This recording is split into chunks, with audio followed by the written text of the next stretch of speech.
Hello everyone. The title of this video is Solve a System of Linear Equations with 3 Variables.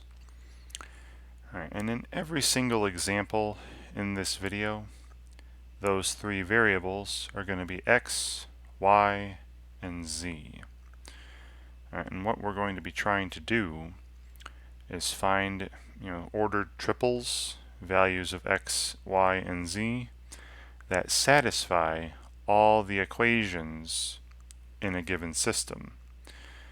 Additionally, every system we're going to look at will have 3 equations. Right.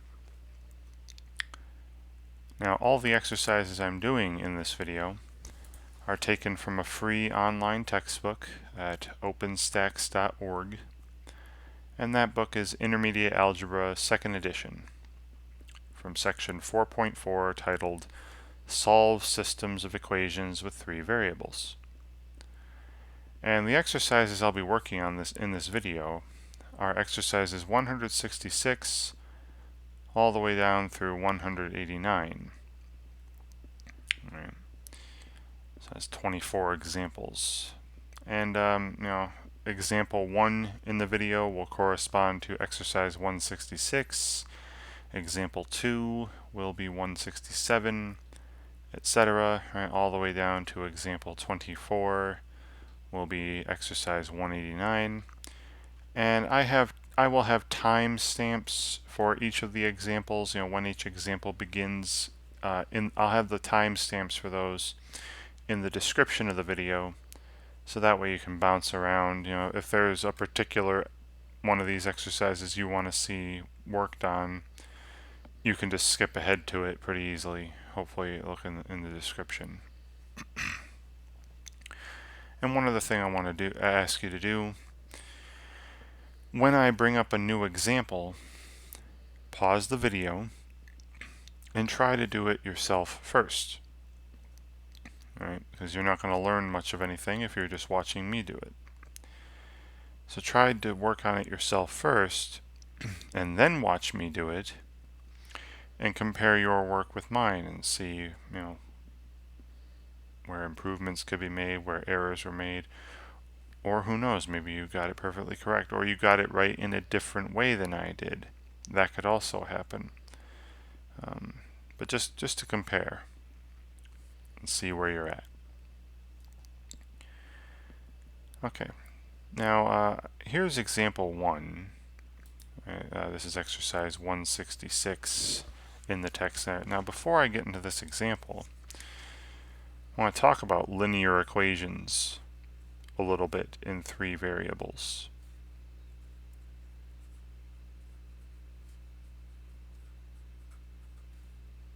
So linear equations in 3 variables, right? What we're calling x, y, and z here. It doesn't always have to be x, y, and z, but for all the exercises in this video, it's going to be the variables x, y, and z. Now, an equation in 3 variables is considered linear if it can take the following form. If you can write them in the following form: some number times x plus some number times y plus some number times z equals, and then some other number, where this capital A, B, C, and D are just numbers, and the variables are x, y, and z, all to the first power here. And the graph the graph of a linear equation in 3 variables is a plane. Because being that there are 3 variables, you're going to be in 3-dimensional space. You may recall that when you have just 2 variables, you're only considering 2 variables, you graphed on the xy plane. When there are 3 variables, graphs are made in 3-dimensional space. Now it's hard to represent on a piece of paper because a piece of paper is 2-dimensional. But very often you'll see it represented this way, where this is the x-axis, the y-axis, and then you have a z-axis. And all the solid parts represent where the positive numbers are, and the dashed parts where the negative numbers are. and you would plot points on here, and again, like I said, the graph of a linear equation in 3 variables is a plane. So just like a sheet. Right, now this is a triangle, but a plane, goes off in all. It's a 2-dimensional figure. Right? It's just a sheet, like a sheet of paper. Right? A sheet of paper is a plane, and that goes off in both directions, in all directions forever. Right? So my drawings are terrible. So what I'm going to show you now is what happens. What possible scenarios could you come across when you're trying to solve a system of 3 linear equations with 3 variables? So basically you're looking at, if you were graphing the system, it would be 3 planes. And any solutions to the system are any ordered triples, right? Any points that are on all 3 planes at the same time. Right. So I want to go to the textbook, right, the OpenStax.org Intermediate Algebra 2nd Edition book, and just show you pretty quickly the different possibilities that will arise when you're trying to solve a system of 3 linear equations in 3 variables. Alright, so what just popped on your screen? I'm back in section 4.4 of this OpenStax.org textbook. So one scenario is that the 3 planes intersect at one point, this point P here, and the system would have that one solution. Right. Another scenario is that all 3 planes don't touch. All 3 planes are parallel, and they have no point in common, like the point P in this first scenario. Another situation could be 2 of the planes are exactly the same. 2 of the planes are what they call coincident, meaning they're the same plane. 2 planes are the same plane, but the third plane is totally different and parallel. Well, in that case, there's still no points in common to all 3. Right, there's no point that's on all 3 planes at the same time. So here's another scenario where you'd have no solution. 2 planes are parallel, and the third plane cuts through both of them. Still, there'd be no point in common to all 3. Sure, there'd be a line of solutions on the orange and dark green plane. There's also a line of points that are on both the orange and light green plane, but there are no points that are on all 3 planes at the same time. So still a scenario where there's no solution. Here's another scenario where there's no solution. Each pair of planes intersects, but there's no point that's on all 3 at the same time, right? So like this orange and light blue, they have this line in common, these points. The light blue and dark blue have this line in common. The orange and dark blue have this line in common. So each pair of planes has some points in common, but all 3 planes have no shared points. There's no point that is on all 3 planes at the same time. So as you can see, there's a lot of possible scenarios where there's no solution. Right? There's a lot of ways you can get no solution to a system. Now the last 2 of these, or the last 3 of these, sorry, are scenarios in which you have infinitely many solutions, infinitely many points that are on all 3 planes. So one of these is where all 3 planes intersect in the same line.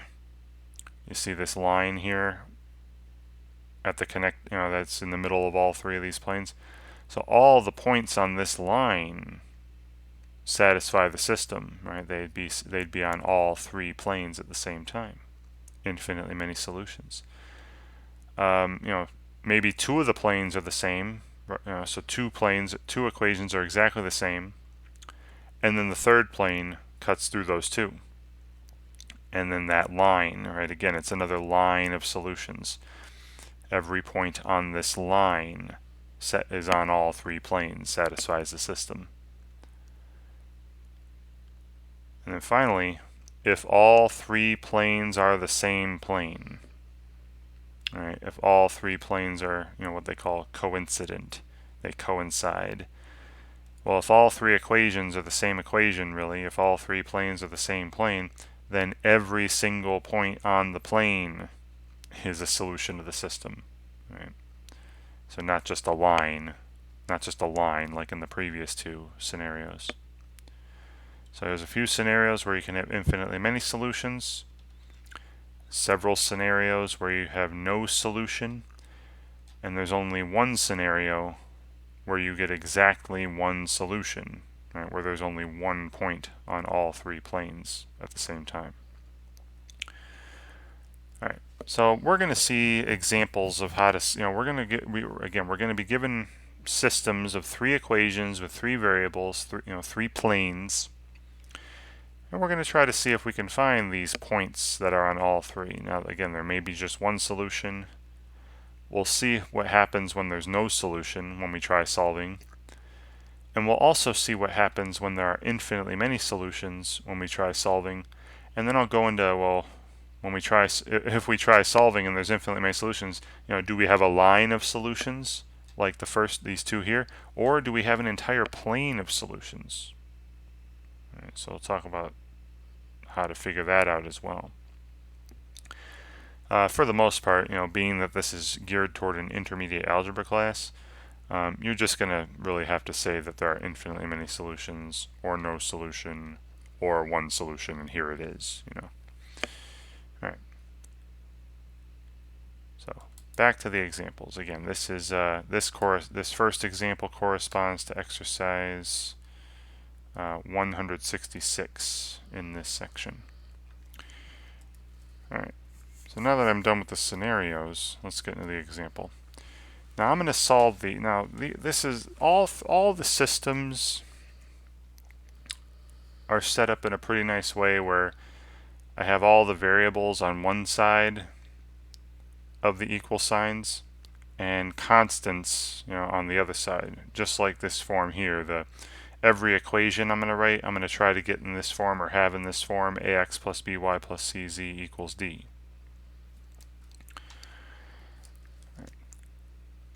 And I'm going to label each equation with a number as we go along, so that way I don't have to keep writing them over and over again. I'll just refer to the labeling. So this is equation, I'll call 5x plus 2y plus z equals 5. Call that equation 1, and I'm just going to write E1. So E will be for equation. Okay, this capital E will represent the word equation. And then negative 3x minus y plus 2z equals 6. This is equation 2, or just E2. And then 2x plus 3y minus 3z equals 5. This will be equation 3, or E3. And how I'm going to solve this is through a process called elimination, or the addition method. Now, you have seen elimination before, right? I'm assuming that if you're solving three variable systems, you have solved two variable systems. And so you've seen elimination before, is my assumption. The only difference between elimination with a three variable system and a two variable system is that you're just doing the elimination more times. Right? It's a little more tedious. There are more steps involved when eliminating variables in a system with more equations and more variables. All right. So first, I look at these, and what I'm going to do is I'm going to choose a variable to eliminate.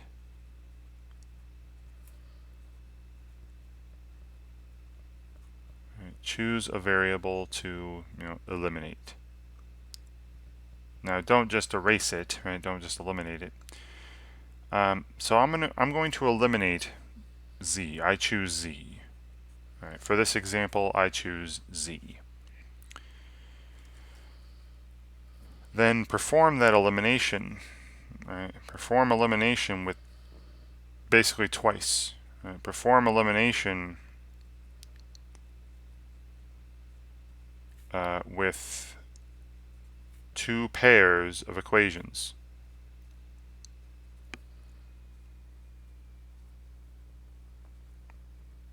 And here's what I mean by this. So what I'm going to do is I'm going to take one pair of equations, say equation 1 and equation 2. Take equation 1, right, so take E1 and E2. Right, so there's the first pair. And if you want to eliminate z, the second equation has 2z. So I want the first equation to have negative 2z. I get the coefficients of the variable I want to eliminate. I get the coefficients of that variable to be opposites. The second equation has positive 2z.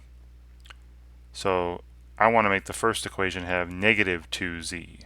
So that way when I add the equations together, the z's will be eliminated. So I'm going to take equation 1 and multiply it by negative 2. And leave equation 2 alone. So that's going to give me the following, right? If I multiply equation 1 by negative 2, that'll be negative 10x minus 4y minus 2z equals negative 10. All right, and then the second equation didn't touch, so it's still negative 3x minus y plus 2z equals 6. All right, and now that the coefficients of the z's are opposites, right? All right, these coefficients are opposites, positive 2 and negative 2. We can add the equations together to make a new equation, which I'll call equation 4. All right. So you see what happens when I add the sides together to create a new equation. Over here we have negative 13x minus 5y. And then the z's are eliminated as I wished. Right? Negative 2z plus 2z. And then over here, negative 4. Right. So this new equation that doesn't involve z anymore, I'm going to call this equation 4, right? E4. Alright, so I performed one elimination, right, with one pair of equations. I eliminated z from equations 1 and 2, made equation 4, an equation with just x and y. Now I'll look at a second pair of equations. Now you can do equation 1 and equation 3, equation 2 and equation 3. Either pair. I'm going to take equation 1 again, and this time equation 3. And we're going to eliminate z one more time. Now equation 1 has 1z, equation 3 has negative 3z. In order to perform elimination, get the coefficients of the z's to be opposites, I have to multiply the top equation by 3. So I'm going to be multiplying equation 1 by 3. All right, let's see what that gives me. So if I multiply equation 1 by 3, everything on both sides, that'd be 15x plus 6y plus 3z equals 15. And then equation 3 I didn't do anything to. So that's still 2x plus 3y minus 3z equals 5. And now, again, the coefficients of the z's are opposites. So I'll add the equations together to create equation 5, right, a new equation.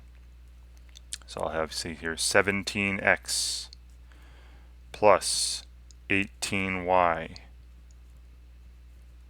Or sorry, wow, 9y. 6 plus 3. I saw that as 16 for some reason. 9y. All right, so 17x plus 9y. I think I did 6 times 3 is what my problem was. 6 plus 3 is 9. All right. And then the z's are gone. Right? Equals, and then 15 plus 5 is 20. Right, and I've created a new equation, right? But this one, again, does not have z in it. I have eliminated z. And I'll call this equation 5. And now look, right? We started off with an equation with a system with 3 equations and 3 variables. After these eliminations of z, I am now going to work with a smaller system. All right, if you take equation 4 and equation 5, you're working with a smaller system with 2 equations and 2 variables, right? Negative 13x minus 5y equals negative 4, and the 17x plus 9y equals 20. And equation 4, equation 5. And then you solve this for x and y, just like you would a system of 2 equations and 2 variables before. And then once you find the value of x and y that make this true, then you go back to any equation with z and substitute those values of x and y and find z. Alright, so you can see it can be very tedious. But let's keep going. So now let's solve this system for x and y, and then go back and find z. And then of course we'll check our solutions. Alright, so I think an easy one to eliminate here would be the y's. I'd have to multiply the first equation 4 by 9 to get negative 45y. And I have to multiply equation 5 by 5. That'll give me negative 45y and positive 45y. Alright, so let's see what happens, what the system looks like now. Multiplying the top equation by 9. Let's see, 9 times 13 is 90 plus 27, that's negative 117 times x minus 45y equals, and then negative 36. Multiplying everything on the second equation by 5, that's 50 plus 35, that's 85x plus 45y equals 100. And you see now the coefficients of y's are opposites. Now I'll add the equations together to make a new equation. Now this equation will involve just x, right? The y's will be eliminated. Now, let's see here. 15 plus 17 would be negative 32x. Right, negative 32x. The y's are gone. And then negative 36 plus 100 is positive 64. Dividing by negative 2, I then have the value of x, right? Because now I have x alone, an equation with just x. Dividing by negative 32 gives me x equals negative 2. There's the x value of the solution, right? This is not the solution of the system. We're looking for an ordered triple, right? A value of x, a value of y, and a value of z. So this is only 1/3 of the answer, right? But now that I have a value of x, I can go back into either equation 4 or 5 here, substitute negative 2 for x, and solve for y. Right, so we'll go back to, let's just go back to equation 4. Right. So we have equation 4 is this, right, the top equation here. It's negative 13 times negative 2 minus 5y equals negative 4, and then I'm solving for y. Let's see, this would be 26. Then I would subtract 26.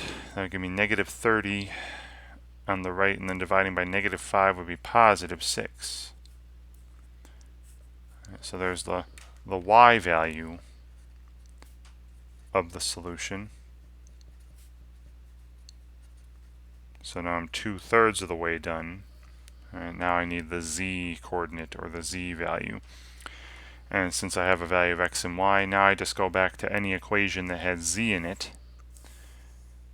So an easy one would be equation 1. Equation 1 has 1z, that's easy enough. So now I go back to equation 1 and substitute negative 2 for x and positive 6 for y. So it'd be 5 times x, right? 5 times negative 2 plus 2 times y, which is 2 times 6, plus z equals 5. And solve this for z. Well, this is negative 10 plus 12 would be 2. And subtracting 2, we get z equals 3. And there we go. There's the z value of our solution, right? So the solution of this system is the ordered triple, and make sure you're putting them in correct order. X coordinate, negative 2, y coordinate, positive 6, z coordinate, positive 3. Right? X, y, z. Now, so this means that we were in that first scenario where all three of these planes intersect at just this one point, negative 2, 6, 3. And don't forget to double check your solution. I'll check it out loud. All right. So go through each equation from the original system, plug in negative 2 for x, 6 for y, and 3 for z, and see that all three equations are made true. So I'm just going to do this out loud here. So this would be negative 10 plus 12 is 2 plus 3 is 5. That's correct. Positive 6 minus 6 is 0. Plus 6 is 6. That's correct.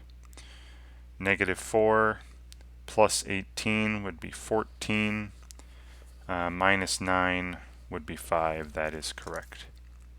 So this ordered triple does indeed satisfy all three equations and would be considered the solution of this system. Okay, and it is the only solution. All right, I mentioned before there are other scenarios where there's no solution or infinitely many solutions.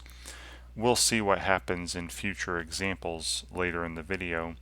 What happens when I'm trying to solve a system with no solution or infinitely many solutions, right? What do I do then? Or how can I recognize that? Okay. Next example. Right, so this is corresponds to exercise 167.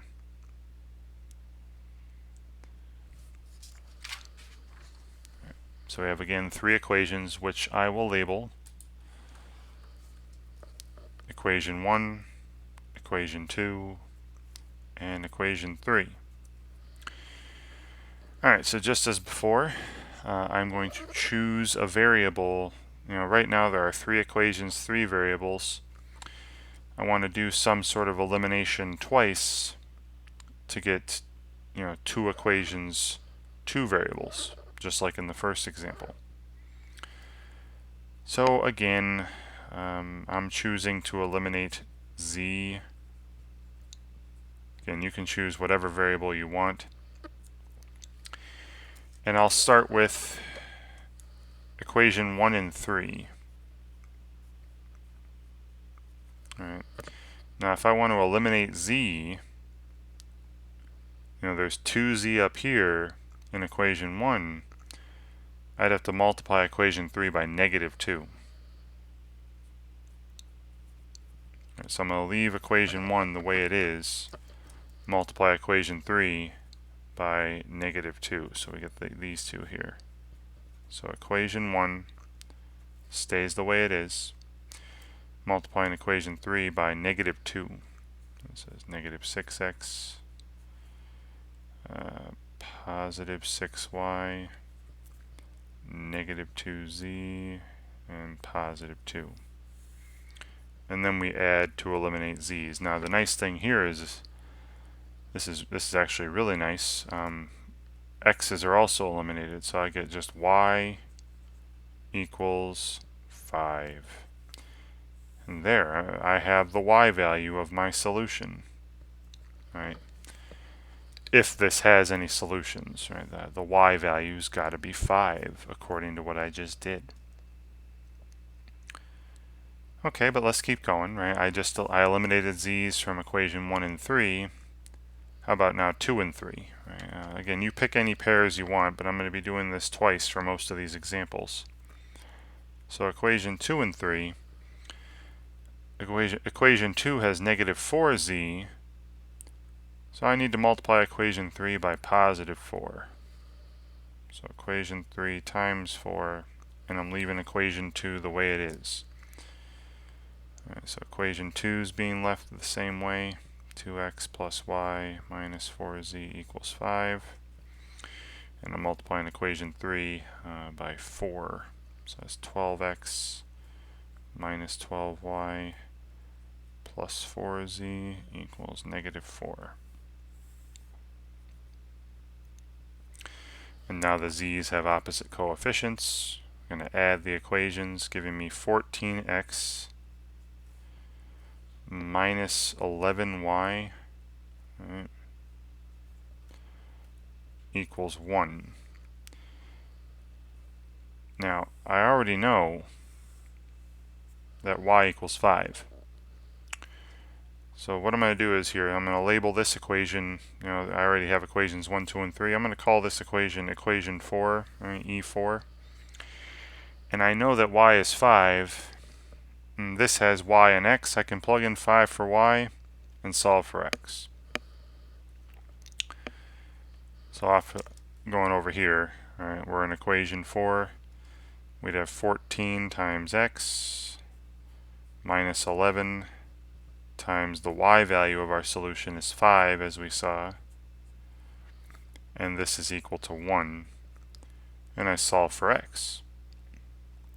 Well, this is -55.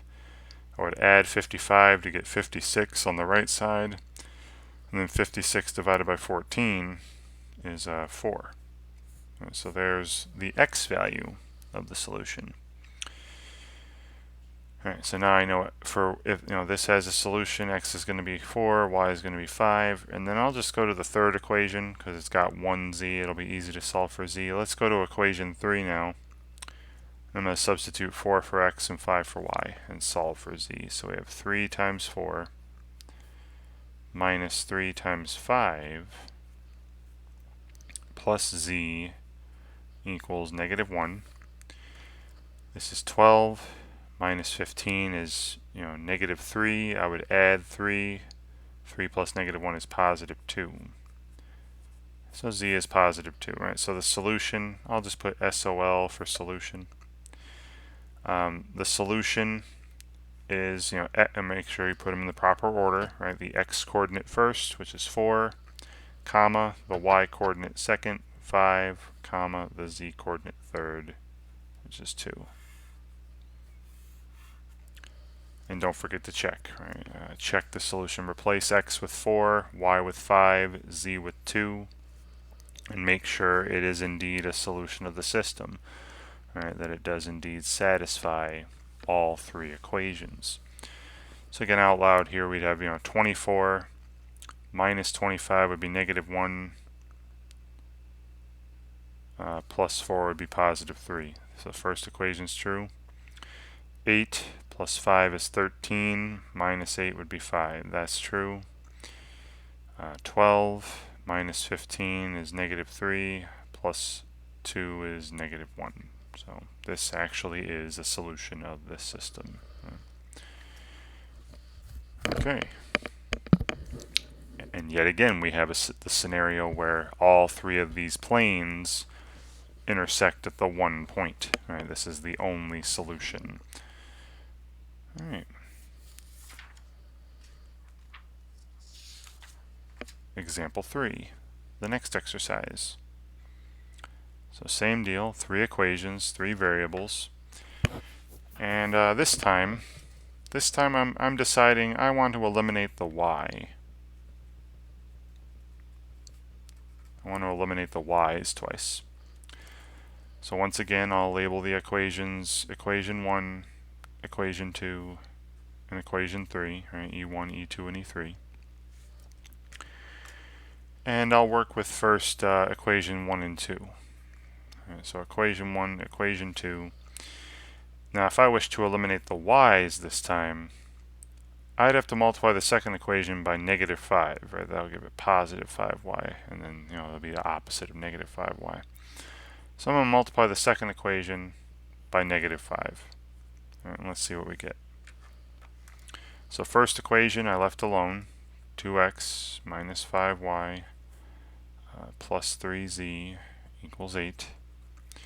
And then the second equation I'm multiplying by negative 5, so it'd be negative 15x plus 5y minus 20z equals negative 35. And then we'll add these to make a new equation that'll involve just x and z, right, because y is eliminated. So that'll be negative 13x, no y's, minus 17z equals negative 27. All right, and this one I'll call equation 4. Right. This equation with just x and z. All right, let's do that again, but this time with a different pair of equations. This was equation 1 and 2. Now I'm going to go equations 2 and 3 and do the same elimination, eliminate y. In order to do that, I'd have to multiply equation 2 by 3. Right? That way we get 3 and negative 3. We get opposite coefficients on the y's. So I'm going to multiply equation 2 by 3 and leave equation 3 alone. So multiplying equation 2 by 3, we'd have 9x minus 3y plus 12z equals 21. And then I left equation 3 alone. X plus 3y, see how the coefficients of y's are opposites now, plus 2z equals negative 3. And I add these two to make a new equation involving just x and z, and this will be equation 5, right? So we have 10x plus 14z equals 18. 10x plus 14z equals 18. And if you'd like, you know what I'm going to do, just because I noticed that every single one of these coefficients is even, I'm going to cut in half. So we have 5x plus 7z equals 9, and that's what I'll call equation 5. Right. So now look at, now I have this system with two equations, equation 4 and equation 5, and two variables, right, just x and z. So I'm going to solve this system with for x and z, and then go back and solve for y. All right. So in order to do this, let's say I think it'd be easiest to eliminate z wouldn't be so bad. So I'm going to take equation 4 and equation 5. Let's say I want to eliminate z now. So I multiply equation 4 by 7. Right, that would be 7 times negative 17 up there. Should be 70 plus 49, negative 119. And then I multiply equation 5 by 17 to get positive 119. All right, so I'll multiply equation 4 by 7, equation 5 by 17. And let's see what we get. All right, so equation 4. Now 7 times 13 is 70 plus 20 is 91, so negative 91x. And as I mentioned, this is negative 119z equals, and then, 7 times 27 is 189, right? 140 plus 49, negative 189. All right, so there's equation 4 after multiplying by 7. And then equation 5, I'm going to multiply by 17. Now 5 times 17 is 85, right? So that's 85x.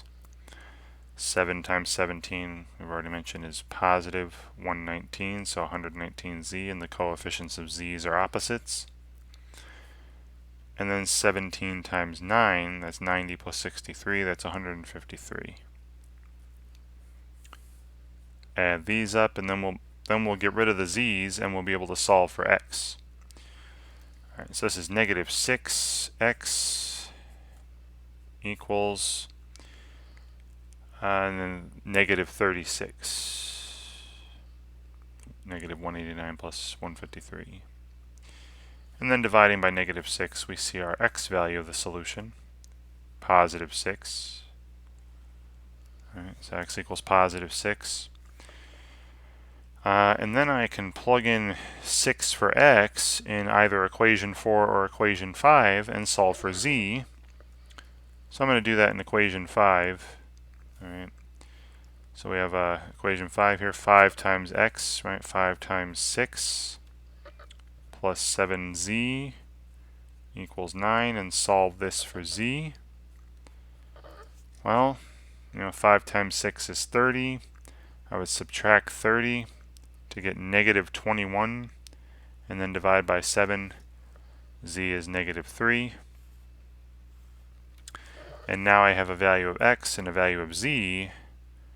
I can plug into any one of the first 3 equations and get a value of y. So now I'm going into equation, let's go equation 2. Right, why not? So I have 3 times the x, right? So 3 times 6 minus y, right? I don't know the y value of the solution. And then plus 4 times the z value of my solution is negative 3. And this needs to be equal to 7, right? Looking at equation 2. Well, let's see, this is 18. This is negative 12. So 18 minus 12 is 6. I would subtract 6 to get 1, and then divide by negative 1 to get negative 1. So the y value of the solution is negative 1. So the solution, this is another scenario where there's exactly one solution. All right, only one point that is on all 3 of these planes, and that point is the following ordered triple. Right, 6 for the x coordinate, comma, negative 1 for the y coordinate, negative 3 for the z coordinate. And don't forget to check, right? So we'd have what? 12 plus 5 is 17, minus 9 is 8. That's correct. 18 plus 1 is 19, minus 12 is 7. That's correct. And then 6 minus 3 is 3, plus negative 6 is negative 3. That's also correct. This works. All right, great. All right, and I'm just going to keep doing this. I have a ton of examples, and like I said before, we are going to come across eventually scenarios where you have no solution or infinitely many solutions. All right. All right, example 4. So again, to start here, all the variables are on one side, constants on the other. That's what I want to start off with all these. And this time I'm going to eliminate z again. Right, I choose to eliminate the z's. And again, the labeling, this is equation 1, equation 2, equation 3. Alright, so let's eliminate z's from the first pair. Let's go equation 1 and equation 2. In order to eliminate z's, I'd have to multiply the second equation by 2. All right, and let's see what we get. So equation 1 I left alone.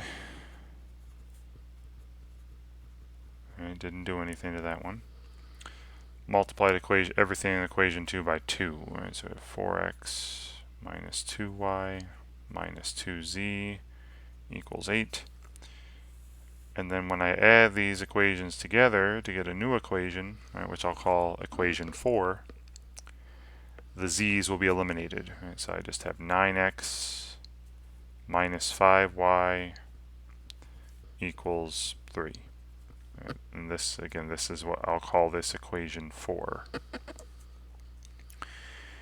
Alright, I'll do the same thing. Let's eliminate z from, I'll do equations 2 and 3. And again, I'd have to multiply the second equation by 2 to eliminate the z's from equations 2 and 3. So equation 2 times 2 and leave equation 3 alone. So that's 4x minus 2y minus 2z equals 8. And then equation 3 is left alone. 3x minus 2y plus 2z equals negative 7. I add these together to get a new equation, which I will call equation 5. 7x minus 4y equals 1. Right, so there's equation 5.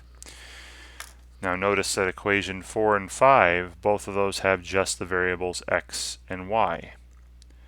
So I'm going to solve this system with two equations and two variables for x and y, and then go back to one of the original equations and solve for z.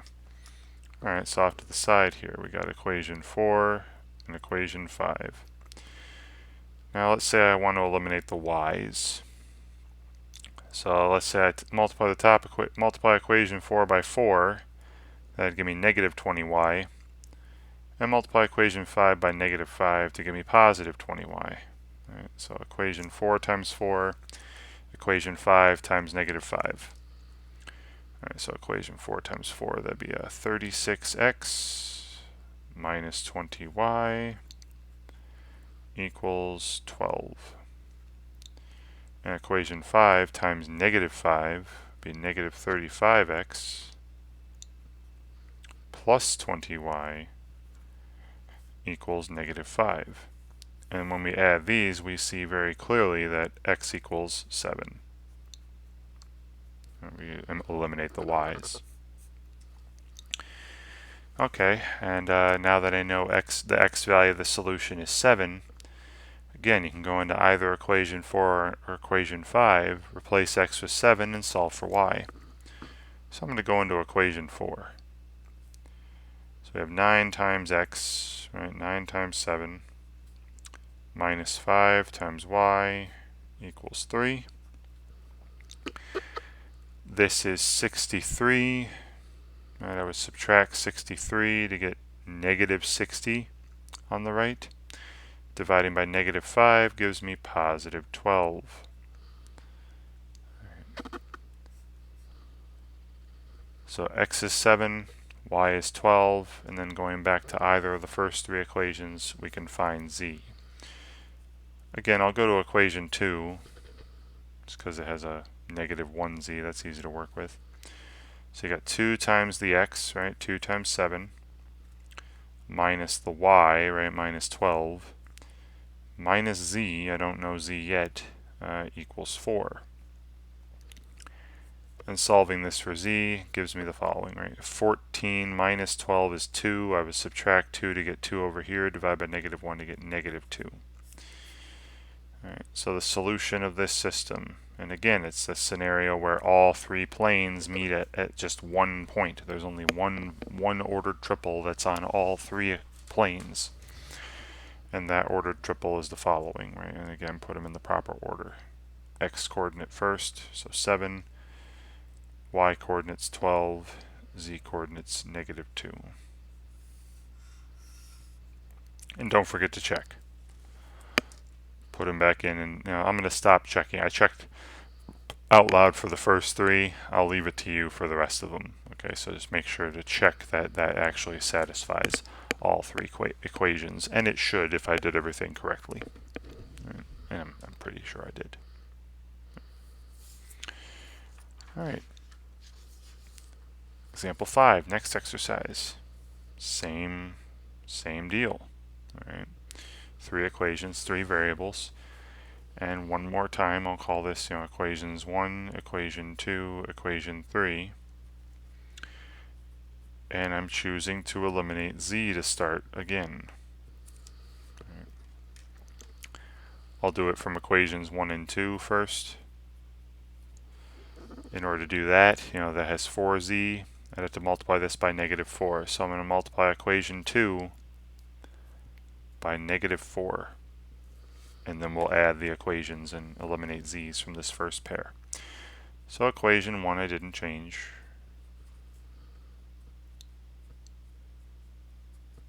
Equation 2 I did, multiply by -4. So negative 20x minus 8y minus 4z equals 0. Coefficients of z's are opposites. I add, giving me negative 17x minus 13y equals 5. Right? And I'm going to call this equation 4, right? E4. And notice it doesn't have z anymore, right? Just x and y. All right, and I do the same thing with a different pair of equations. So say equation 2 and 3. That'd be easy. So take equations 2 and 3 and eliminate z. In order to do that, I'd have to multiply equation 2 by 2, right, to get the opposite coefficients. So I'm multiplying the second equation by 2. That's 10x plus 4y plus 2z equals 0. And I'm leaving the equation 3 alone. So 2x plus 3y minus 2z equals 0, and then, equals 3. And then adding. Left side you have 12x plus 7y, and then the z's are gone, equals 3. Right? And this is going to be called equation 5, right, or E5. So now equation 4 and equation 5, right, they are now a smaller system, a system of 2 equations with just 2 variables, x and y. So I can solve this system for x and y, and then go back to one of the original 3 and solve for z. Alright, so I'm working with now equation 4 and equation 5, and we're doing some elimination. And again, I'll just eliminate the y's. So I multiply the first equation by 7, right? Multiply equation 4 by 7, and multiply the equation 5 by 13. And that'll get the coefficients of y's to be opposites. Alright, so when I do that, equation 4 times 7, let's see, 17 times 7, that's 119, right? 70 plus 49, so that's negative 119x. Negative 13 times 7, that's 70 plus 21, that's negative 91, right? So negative 91y equals 5 times 7 is 35. Alright, then equation 5 times 13, well, 12 times 13 is 156, 144 plus another 12, 156. So 156x, we already did 7 times 13, that's 91, so plus 91y. Right, now the coefficients of y's are opposites. And then 13 times 3, right, 39. And then I'm adding. Right. Okay, so the y's are gone. Now let's see, we got so negative 119 plus 156, 37, right, positive 37x. The y's are gone, and then 35 plus 39 is 74.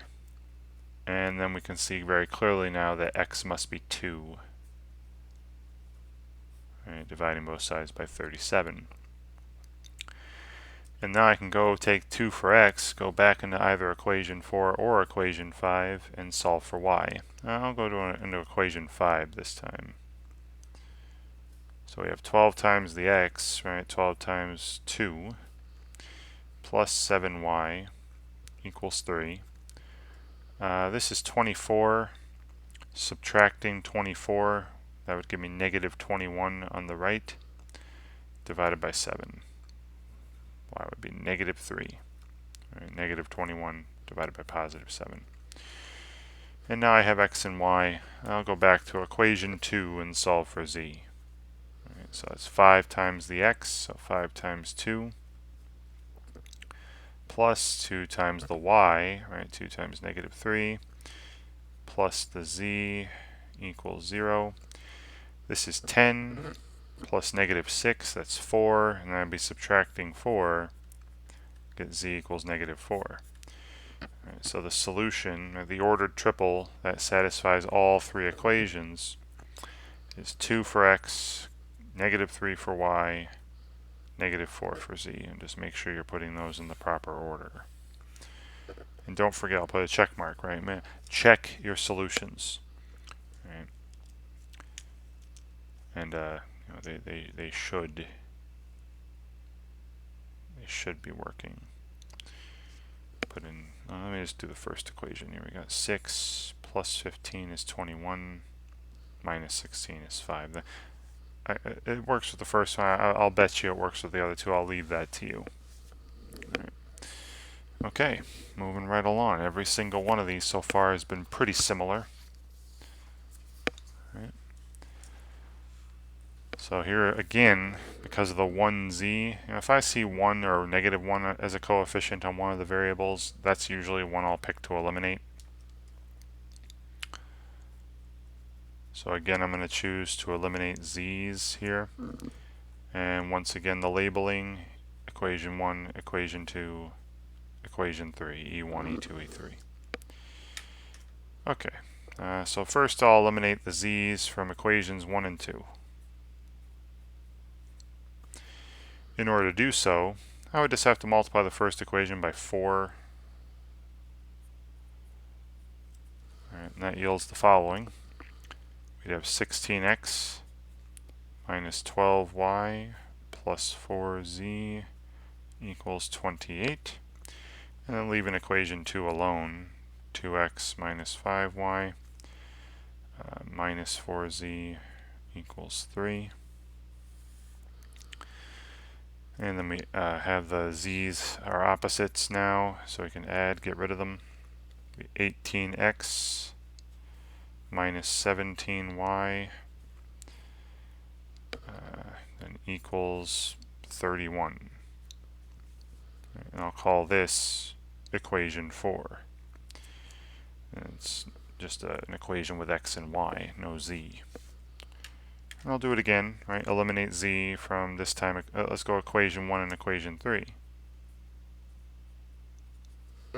In order to do so, I'd have to, to get these coefficients to be opposites, I'd have to multiply the first equation by 2. Alright, so doing that gives me 8x minus 6y plus 2z equals 14. And I leave equation 3 alone. 3x minus 2y minus 2z equals negative 7. Add these equations to make a new equation, which I'll call equation 5. Got 11x minus 8y equals 7. And again, I'm calling this E5, equation 5. Alright, so now I'm working with the system of E4 and E5, right? This is a system with 2 equations and 2 variables, x and y. I can solve for x and y, and then go back and find z. Alright, so just as I did with the previous examples, let's eliminate y from these. So I'd multiply the top equation by 8, and I'd multiply the bottom equation, E5, by negative 17. And let's see what we get there. Alright, E4 times 8. Alright, so 18 times 8, it's 144, right? 80 plus 64. So it's 144x. 8 times 17 is 80 plus 56, it's 136, so negative 136y equals, and then 8 times 31 is 248. Alright, equation 5, multiplying everything by negative 17. Negative 17 times 11 would be negative 187. So negative 187x. Then negative 17 times negative 8 is positive 136y. And negative 17 times 7, that's 70 plus 49, it's negative 119. Add, that gets rid of the y's. Now this here, negative 43x equals, and then here,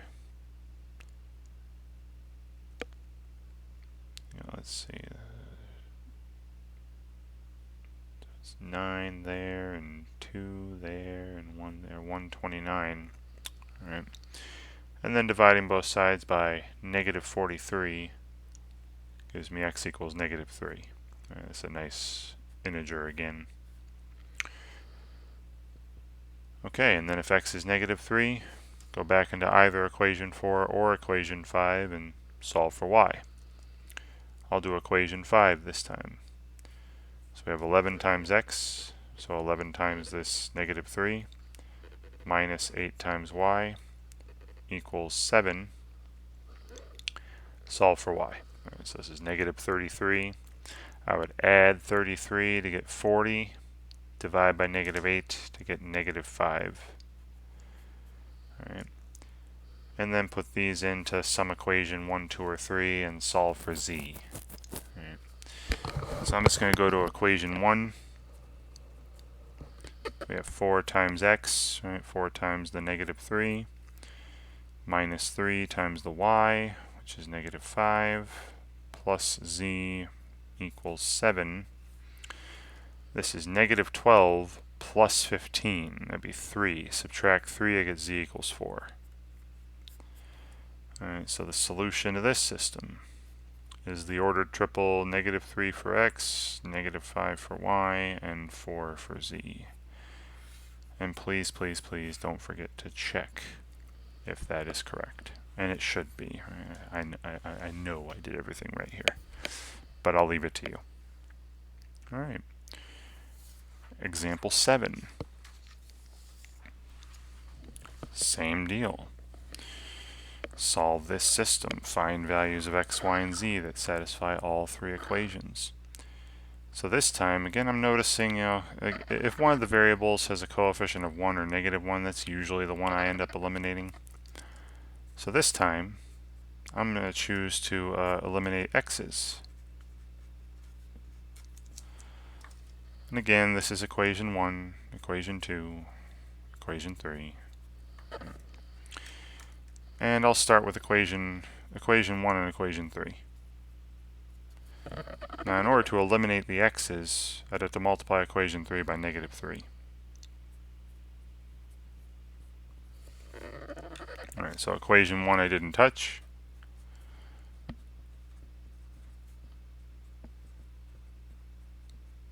And equation 3 I multiply by negative 3.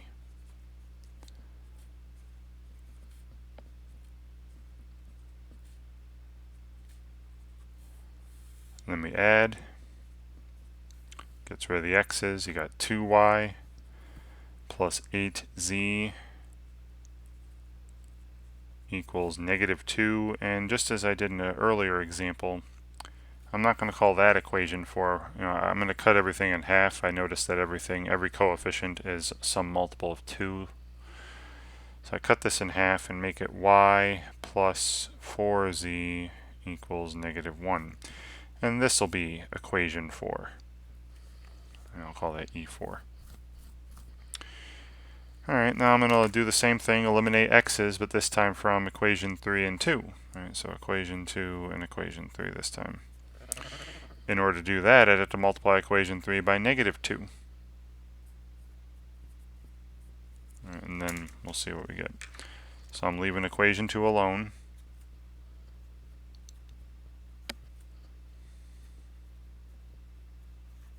Multiplying equation 3 by negative 2. Oops, negative 2x. Then minus 4y plus 4z equals positive 2. We add these equations. Right now the x's are gone, and you have 1y, right, 5y minus 4y, and then plus 1z. Right? So y plus z equals 2. And there's, I'll call this equation 5. And now I'm working with the system with equation 4 and equation 5, right? This is two equations with two variables, y and z. I'm going to solve for y and z with this system, and then go back to one of the original three equations and solve for x. Alright, so looking at equations 4 and 5, I think it would be easy to just eliminate the y's. So all I need to do is multiply one of these equations by negative 1. So I'm just going to multiply equation 5 by negative 1. Alright, so we leave equation 4 the way it is, y plus 4z equals negative 1. Multiply the fifth equation by negative 1, giving me negative y minus z equals negative 2. We add these equations, eliminate the y's, that would give me 3z equals negative 3. And then divide by 3, z equals negative 1. And then I can take z equals negative 1, go back into either equation 4 or 5, and solve for y. So I'll go into equation 5 here, that seems easy. So y plus z, which is minus 1, right, equals 2, and then adding 1 to both sides, you get y equals 3. And now that I have a value of y and z, go back into any of the first three equations and solve for x. I'll go into equation 3. So we have x that I don't know, plus 2 times the y, which is 2 times 3, minus 2 times the z, which is 2 times negative 1, and this needs to be equal to negative 1. This is 6, this is plus 2, so this is 8. Subtract 8, you get x equals negative 9. So the solution of this system, negative 9 for x, 3 for y, negative 1 for z. And don't forget to check. Alright, and I'll just do the first equation. Be negative 27 plus 24 is negative 3, plus negative 2 is negative 5. It works in the first equation. I'll leave it to you to make sure it satisfies the other two, and it should. Right. Okay. Example 8. Next exercise. Same stuff. Again, I see one of the z's has a coefficient of 1 or negative 1. It's 1 here. So that's the one I'm going to choose to eliminate. So I'm going to eliminate z's. Alright, so now I'm going to start going a little faster. Alright, the video is already over an hour long, and I'm hoping you've watched at least some of the first 7 examples. So what I'm going to do, equation 1, equation 2, equation 3. So I'm still going to write out the same stuff, right? If I want to eliminate z's, let's go from equation 1 and equation 2. Or sorry, equation 3. Let's do equation 1 and equation 3. I would have to multiply the third equation by negative 2. And then what I'm going to do is write, then I would add them and tell you what I'm going to get. Alright, so it's going to be a lot of out loud talking. In examples 1 through 7, right? Examples 1 through 7, I wrote everything out. Right? This one, from here on out, I'll do things a little more quickly. I apologize if this is too quick, but So I'm going to leave equation 1 the way it is, and multiply equation 3 by negative 2. So focus on 1 and 3. So here I have 11x. Multiply this by negative 2, I'll have negative 8x. When you add them, it'll be 3x. 9y. 3y times negative 2 is negative 6y. 9y plus negative 6y is 3y. And then 2z and negative 2z make nothing when you add them. And then negative 9 and positive 6 would make negative 3 when you add them. So again, all I did, again, kept equation 1 the same, and I multiplied everything in equation 3 by negative 2 and added it to equation 1 to get this equation here. Now I could easily cut everything by a third, right? I notice every single one of these coefficients is a multiple of 3, and get x plus y equals negative 1. Right, so there is equation 4. Alright, then I'm going to do the same thing with equations 2 and 3. Equation 2 and equation 3. I'd have to multiply equation 3 by negative 3 and then add. Alright, and then I'll say add. So again, I'm doing this out loud. So equation 2 and 3, so I'm focusing on these two, where my fingers are pointing. 7x, then multiplying this by negative 3 would be negative 12x. 7 minus 12x would be negative 5x. Alright, then you have 5y minus 9y. Negative 4y. The z's would be gone. And then we have negative 7 plus 9.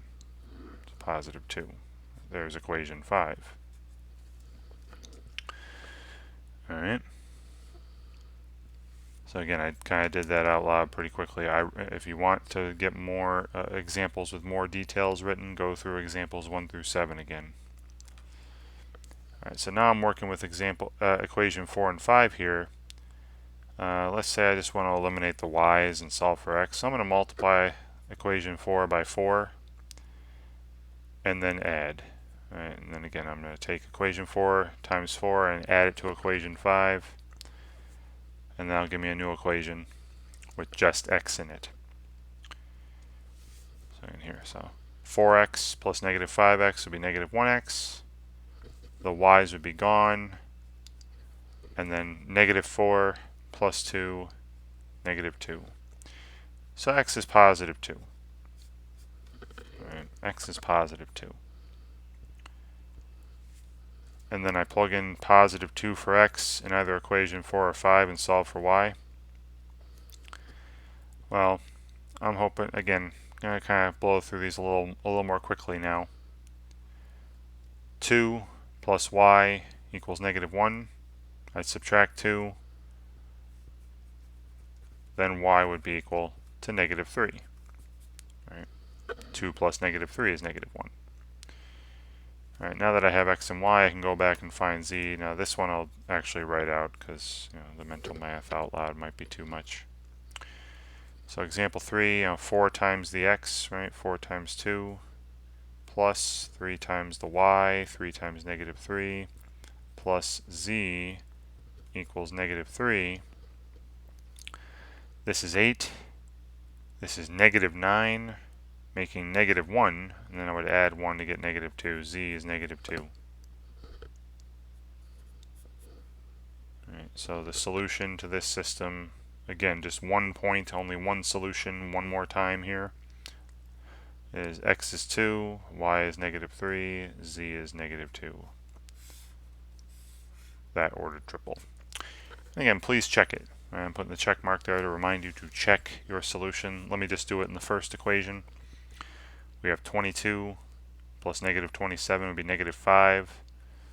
Then plus negative 4 would be negative 9. This works in the first equation, and I leave it to you to check the other two. It should be working in all of them. Make all the equations true statements. All right. Now the next example, next few examples have some fractions in them. I think the next 4 examples. And this is really no different than the previous 8 examples. All right, it's just the one thing, I just like to do one preliminary step. So I'm not going to call these equation 1, 2, and 3, because again I don't like the fractions. What I like doing first, and you probably saw this in my video on solving 2 equations with 2 variable systems, I like to clear the fractions first. Alright, so in order to clear the fractions in the first equation, I need to multiply by 3 on both sides. Second equation, to clear the denominator, clear the fraction, I'd have to multiply by 2 on both sides. And for the third equation here, I'd have to multiply by 2 as well. Alright, so let's see what the system looks like after that. And here's what I'm going to call equations 1, 2, and 3, right? These equations where the denominator, the fractions are gone. When I multiply everything in the first equation by 3, I'd have x minus 3y minus 3z equals 3. Multiplying the second equation by 2 gives me 2x plus 5y plus 2z equals negative 4. Multiplying the third equation by 2 gives me 4x plus 4y plus z equals negative 8. And I'll call this equation 1, equation 2, and equation 3. Alright, and then as in previous examples, I'm noticing there's a 1z in one of these equations. So I choose to eliminate z's.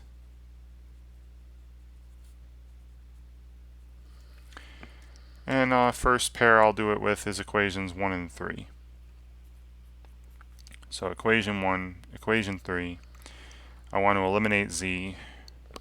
In order to do that, I'd have to multiply equation 3 by 3. And then just as in example 8, I'm going to say do this and then add, and I'll tell you what the resulting equation is going to be. So instead of writing both of them and then adding, I'll just add right away. So again, I'm focusing on equation 1 and equation 3. Multiply the equation 3 term by 3 and add it to the equation 1 term. So that's 12x plus 1x, that's 13x. 12y plus negative 3y is plus 9y. 3z plus negative 3z is nothing. And then negative 24 plus 3, negative 21. There, I'll call this equation 4. Alright, then I'll eliminate z's from equation 2 and 3. So e2, e3. In order to do that, I'd multiply the third equation by negative 2. So times negative 2, and then again we're going to do this and then add, and I'll just write the result of the addition. So again, now I'm focusing on these two equations, right, 2 and 3. And I'm going to multiply equation 3 term by negative 2 and add it to equation 2. Right. So 4x times negative 2 is negative 8x plus 2x be negative 6x. And then negative 8y plus 5y be negative 3y.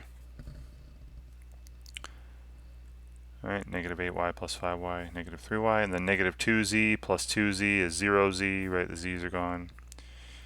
And then 16 plus negative 4 is 12. And then I notice that all these coefficients are a multiple of 3, so I'm going to cut everything by a third. This will be negative 2x minus 1y equals 4. And this is what I'll call equation 5. Right. So now I'm going to take equation 4 and equation 5 and solve for x and y, solve this system. I think it would be easy to eliminate the y's. All I would have to do is multiply equation 5 by 9 and then add. And again, I'm just going to write down the result of the addition. So here's equation 4, here's equation 5. I'm going to take the equation 4 term and add it to the equation 5 term when it's multiplied by 9. So this multiplied by 9 would be negative 18x plus 13x would be negative 5x. The y's would be gone. Then I have negative 21, and 9 times 4 is 36. Negative 21 plus 36 is 15. Then we see very clearly now that x has to be negative 3. All right. So the x coordinate of the solution is negative 3. And then I plug this into either equation 4 or equation 5. Solve for y. Again, I'm going to do this pretty quickly. Y would have to be the following, right? If x were negative 3, I'll go into an equation 5 here. Negative 2 times negative 3 is 6. I would subtract 6, giving me negative 2 on the right, but then divided by negative 1, giving me positive 2. Right, y would have to be positive 2. And then I'll take these and go into either equation 1, 2, or 3 up here and solve for z. And again, the easy one would be equation 3. You got 4 times the x, right? 4 times negative 3, plus 4 times the y, 4 times 2, plus the z equals negative 8. This is negative 12 plus 8 would be negative 4. Then I would add 4. Negative 8 plus 4 is negative 4. Right? So the z would be negative 4, right? So the solution of this system, right, the one point that is on all three planes, is the ordered triple negative 3 for x, comma 2 for y, comma negative 4 for z. And don't forget to check. And like I did it before, I'll just do the first equation. I'm going to check back on the original system, plugging in these values. So it'd be negative 1 minus 2 is negative 3, plus 4 is 1. This works in the first equation, and again, I'll leave it to you to show that it works in the other two equations. All right, example 10. Another system where fractions are showing up.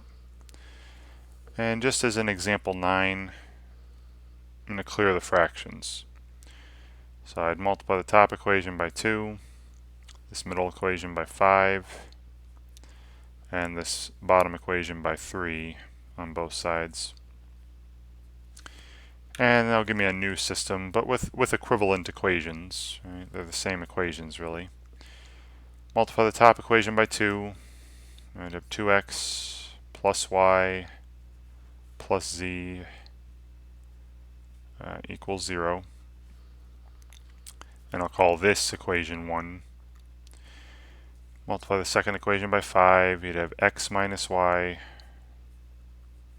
plus 5z equals 0. Call this equation 2. And multiply the third equation by 3. Get x minus y plus 6z equals negative 3. And I'll call this equation 3.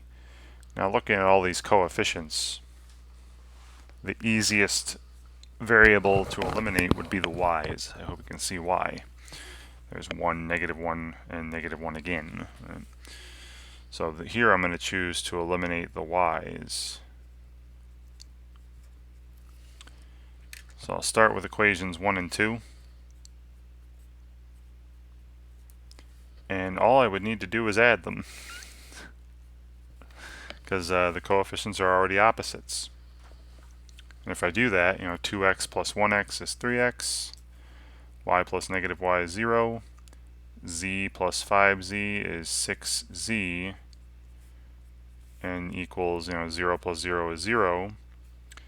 And then I notice that all these coefficients are some multiple of 3, so I'm going to multiply everything by a third, give x plus 2z equals 0. And this is what I'll call equation 4. Then I'll do the same exact thing with equation 1 and 3. Eliminate the y's. And again, I don't need to multiply by anything. They're both opposites already, 1y and negative 1y. So I just need to add the equations. So 2x plus x, 3x, y plus negative y is nothing, z plus 6z is 7z, equals 0 plus negative 3 is negative 3. And here's equation 5. So now I'm working with equation 4 and equation 5. They're both, equations with x and z. I'll solve for x and z, go back, solve for y. I think it would be easiest to eliminate the x variable, multiply the top by negative 3, multiply equation 4 by negative 3, and then I'll add, and I'll just write out what the result will be. So negative 3x plus 3x would be 0. Negative 6z plus 7z would be just 1z. And then 0 plus negative 3 is negative 3. So z is negative 3 in the solution. And if z were negative 3, x would have to be 6. All right, just go into equation 4, replace z with negative 3. X would have to be 6. And now that I have x and z, I can go back to any one of the first three equations here, E1, E2, E3, and solve for y.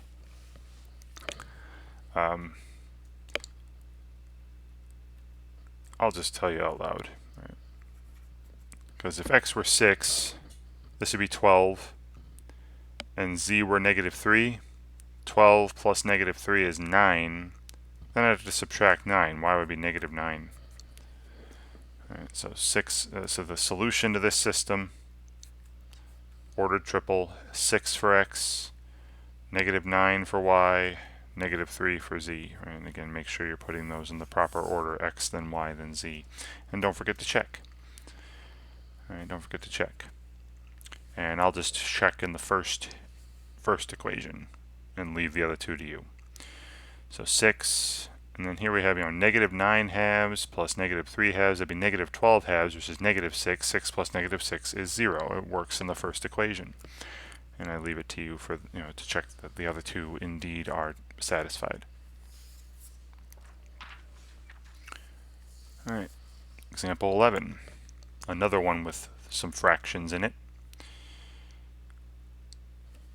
So again, the first thing I like doing is clearing the fractions. First equation, to clear the denominators, I'd have to multiply both sides by 3. Now the second one has denominators of 2 and 3, so I'd have to multiply by 6. Right? And so does the third equation. It has denominators of 2 and 3 in it, so I'd have to multiply by 6 as well. So that'll create a new equivalent set of equations. Multiplying the first equation by 3 gives me, 3x plus y minus 6z equals negative 3. Multiplying the second equation by 6 would give me 2x plus 6y plus 3z equals 0. And multiplying the third equation by 6 would give me 3x, right, half of 6, plus 2y, right, a third of 6, minus 3z equals negative 6. All right, and I'll call these equation 1, equation 2, and equation 3. All right, now you might say, hey, let's eliminate the y's. Right? I know I've said in previous examples, when I see a coefficient of 1 or negative 1 on one of the variables, that's the one I'll choose to eliminate. But this time, though, look at the z's. Notice how two of them are already opposites, 3z and negative 3z, and then this is just a times one of these times 2. So like eliminating z's would be pretty quick here. So that's what I'll do. All right, you can choose to eliminate whichever variable you wish, but I'm choosing z. All right, so what I'm going to do is the easiest ones would be equation 2 and equation 3. You just add the equations together because the coefficients of z's are already opposites. So when I do that, equation 2 and 3, 2x plus 3x is 5x, 6y plus 2y is 8y, the z's are gone, 0 plus negative 6 is negative 6, and here's equation 4. Alright, and then I'll do the same elimination, eliminate z, but this time I'll do equation 1 and 2, e1, e2. And in order to do that, I would have to just multiply the second equation by 2. That way they have 6z and negative 6z. So I multiply the second equation by 2. Then we'll add the equations and get the following. So again, I'm looking at equation 1, equation 2. I'm going to double all the terms from equation 2 and add them to equation 1. So 4x plus 3x is 7x. 12y plus 1y is 13y. 6z plus negative 6z is gone, and then 0 plus negative 3 is negative 3, and then this is, I'll call this equation 5. So I got equation 4, equation 5 now. This time I'm going to eliminate the x's just because they're smaller numbers, 5 and 7 instead of 8 and 13. So I'll eliminate the x's. So I'll multiply the top equation by 7, and the second equation by negative 5. And then we'll add, and I'll just write the result of the addition. All right. So again, the x's will be gone, right? You'll have 35x minus 35x, gone. This times 7 would be 56y. Negative 5 times 13 is negative 65y. 56y minus 65y would be 11y. Equals, and then we'd have negative 42 plus 15. All right, times 7 times negative 5. Negative 42 plus 15.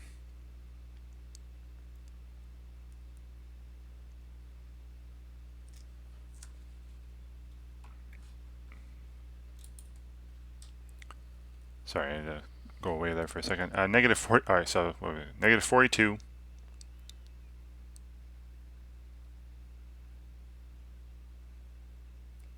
plus 15. Sorry, is negative 27. Okay, so I'm getting here y would be negative 27/11ths, which can happen. It hasn't happened yet in this video because they've been nice to us. But this can happen. Your solutions can involve fractions. All right, and then if y is, now this I'll actually write this out instead of doing this all out loud here. Let me just double check real quick in my head. This is, like I said, 56. Okay, I did mess up. Sorry about that. What did I say? I said 56y. Yeah, minus 65. 56 minus 65 would be negative 9, not 11. I don't know what I was doing there. My apologies. 56. Then this would be negative 65. Yeah, negative 9. So my apologies. That's negative 9y. I hope you caught that. Negative 9y equals, and then negative 27. So y would be positive 3. So it's still nice. They're still being nice to us, it looks like. But please know that sometimes solutions can involve fractions, or doesn't always have to be integers. All right. Well, now that y is 3, we can solve for x here. 8 times 3 is 24. I subtract 24. That'd be negative 30. Divided by 5 would be negative 6, so x would be negative 6. And then going back to any one of these, I solve for z, and I'll actually write one of these out. Let's do equation 2. So you have 2 times the x, right? So 2 times negative 6, plus 6 times the y, 6 times 3, plus 3z equals 0. So this is negative 12 plus 18 would be positive 6. Subtract 6 gives me negative 6 over here. Divided by 3 would be negative 2. Right. So the solution, which I will definitely check because of the errors I was making, the solution here is, negative 6 for the x coordinate, 3 for the y coordinate, negative 2 for the z. And as I've said, don't forget to check. All right, so going back to the original, we'd have negative 6 plus 1 would be negative 5, plus 4 would be negative 1. That works. Then negative 2 plus 3 is 1, minus 1 is 0. That works. Negative 3 plus 1 would be negative 2, and then plus 1 again would be negative 1. So yes, this is indeed the solution to that system. So again, my apologies for, I said I was going to rush things, starting from example 8 or example 9, and see sometimes, you can make mistakes. That's why you got to double check your work. All right, example 12. I think this is the last one of these with fractions in it.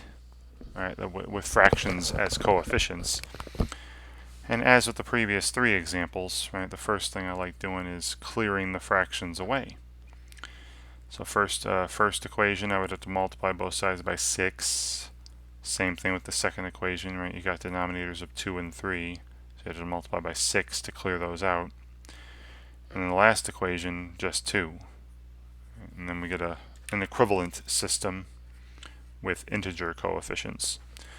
So first equation multiplied by 6, I'd have 2x minus 6y plus 3z equals 24. Second equation, 2/3 of 6 would be 4, so 4x, and then 5/2 times 6 would be 15. That's 2.5 times 6, 15, right? So plus 15y minus 24z equals 0. Okay, and then multiply the last equation by 2. We got 2x minus y plus 3z equals 4. All right, and these I'll label equation 1, equation 2, and equation 3. All right, these equations with the integer coefficients. All right, so again here, I know you'd probably normally do y's maybe, but I think the easiest ones to get rid of that would involve multiplying by the smallest numbers would be the x's. So here I'm going to choose to eliminate the x's. Right. So I'm going to start with equations 1 and 3. Those will be easy, because all I need to do is multiply equation 3 by negative 1. Then you'll have 2x, negative 2x. I'll have opposites. And then you would add, and that would result in the following equation. So 2x plus negative 2x is 0. Negative 6y plus y, negative 5y. 3z plus negative 3z. So amazing. The z's are eliminated as well. That's very, very nice. And then 24 plus negative 4 is 20. And then look, we can right away see the value of y in our solution. Y would have to be negative 4.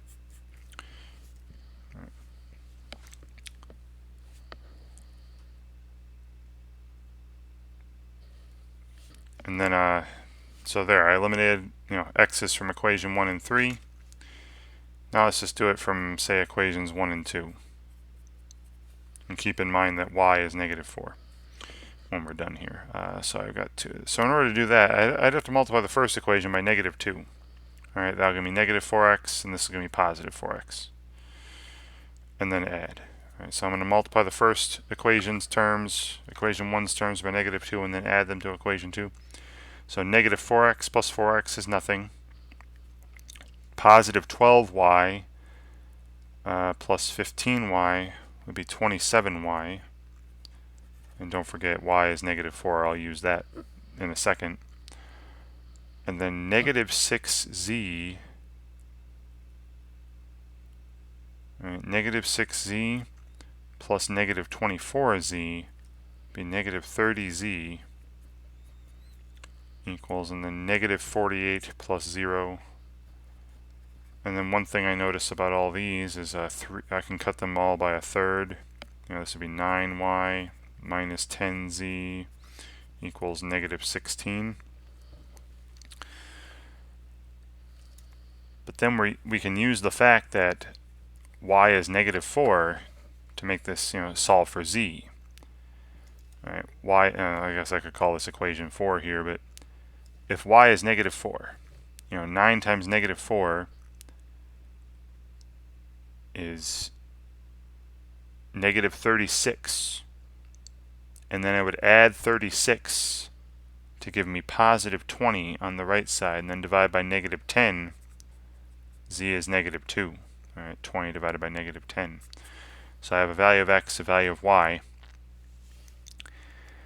And then I can go into any of these equations and find, I have a value of y and a value of z. I can go into any of these equations to find a value of x. Actually, a real nice one here is this equation here. X minus half of y plus 3/2 of z equals 2. This is positive 2. This is negative 3. Positive 2 minus 3 is negative 1. Adding 1 to both sides to get x equals 3. Alright, so again, you just go back to any of the equations with x in it and solve for x after plugging in negative 2 for z and negative 4 for y.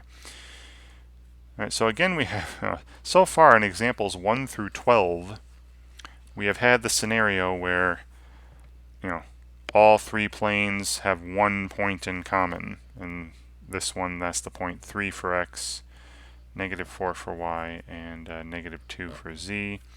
And as I've been saying with all these examples, check, right? I'll check just the first equation and leave you the other two. So that'd be 1 plus 4 is 5, and then minus 1 is 4. So it works in the first equation, right? And I leave it to you to make sure that it works in the other two. Okay. Alright, so now in examples, the next few examples, not every equation has all three variables. So that makes these even quicker, right? Because if you recall from examples 1 through 12, all three equations had all three variables, x, y, and z. So we had to perform elimination 2 times, to get down to 2 equations with 2 variables. The nice thing about these systems, with not all the equations have not all the variables, that cuts down the number of eliminations we need to do. Alright, so here let me show you what I mean by that. So here's equation 1, equation 2, equation 3. So for instance, equation 1 has x and z in it. So if I want to make it easy on myself, I'll keep that one, right? That has x and z, and then just eliminate y from equations 2 and 3. And that'll give me another equation with x and z, and then I'll solve that system for x and z and go back and solve for y. So what I'm going to do is I'm going to eliminate y from equations 2 and equation 3, right? Because I'm keeping equation 1. So take equation 2 and equation 3. Now if I want to eliminate y, I'm going to multiply the first equation by 5 and the second equation by 4. Right, now this time, because it's the first one we've seen of these, I'll actually write this out. Second equation, when I multiply by 5, would be 20y plus 15z equals negative 10. And I multiply the third equation, my equation 3 by 4, that'd be 8x minus 20y equals 12. And then when you add, you see how the y's have the opposite coefficients, so those will be gone. And I'll have 8x plus 15z equals 2. Alright, and I'll call this equation 4. And now I'm going to deal with just equations 1, right? Because that equation has x and z, and equation 4. Right? Both of these have just x and z, but no y's. So I have a system with 2 equations and 2 variables now.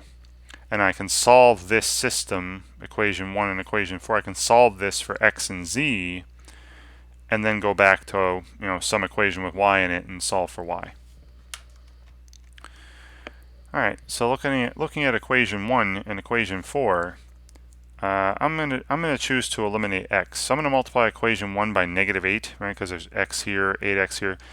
I multiply by -8, that'll give me -8x there, 8x there, they'll be opposites. So I multiply the top equation, equation 1, by -8. Let's see what we get. So equation 1 times -8, that'd be -8x minus 16z equals 0. And then equation 4 I'm not touching. It's just 8x plus 15z equals 2. And now the x's have opposite coefficients. I add, I get rid of the x. That's -1z equals +2. So z equals -2. Alright, z equals -2. And then I can go back into either equation 1 or equation 4 and find x. Well, going back to equation 1, we'd have x plus 2z, right, 2 times -2, equals 0. So x must be 4, right? X must be 4. And then, now that I have x and z, I can go into any equation with y in it and solve for y. So let's say I just go to equation 2. Now equation 2, you have 4y plus 3z, right, and z was -2, equals -2. This is -6, right? Then I would add 6 to get +4 over here. Divide by 4, I get y equals 1. And so there we go. All right, we have all three values. The solution of this system is 4 for the x coordinate, 1 for the y coordinate, -2 for the z coordinate. And don't forget to check. Right? Don't forget to check. You got 4 plus -4 is 0. 4 plus -6 is -2. That works. 8 minus 5 is 3. That works as well. So these three values, when plugged in up here, satisfy all three equations. So it is a solution of the system. Okay. But yeah, so you see how this is actually quicker than examples 1 through 12, when not all the equations have all the variables. Right. So the next, like I said, the next several examples are like this, right? So example 14. I'll do the same thing I did last time. I'll keep equation 1. So we got equation 1, equation 2, equation 3. And I'll keep equation 1. Right, it has x and y. Right. Equation 1 has x and y. So in order to get another equation with x and y, I'll eliminate z from equations 2 and 3. So here's equation 2, equation 3. And in order to eliminate z from these two, I'd have to multiply the second equation by 3 and then add. All right, so I'm just going to do this where I'll multiply equation 2 by 3 and then add it to equation 3, and I'll just write down what the result is. So this has no x plus 4x would be 4x. This has 3y, but then times 3 would be 6y, plus 0y is 6y. Then -3z plus 3z is 0, and then 9 plus -3 is 6. And something I noticed is that everything here can be cut in half. So I have a new equation, 2x plus 3y equals 3. And again, I'll call this equation 4. And if you look at equation 1 and equation 4, right, both of these equations have x and y. So I have a system of two equations with two variables, x and y. So I solve this system with equation 1 and 4. I solve that for x and y, and then I go back to an equation with z and solve for z. Well, equation 1 and equation 4 both have 2x, so I just need to multiply one of these by -1, right, and then add, and here's the resulting equation.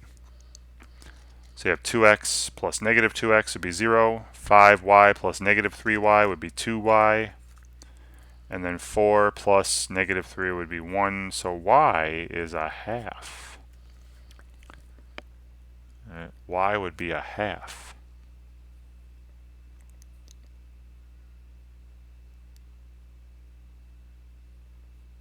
Okay. Which, is fine. So far in examples 1 through 13, haven't had fractions come up, but they can be part of the solution.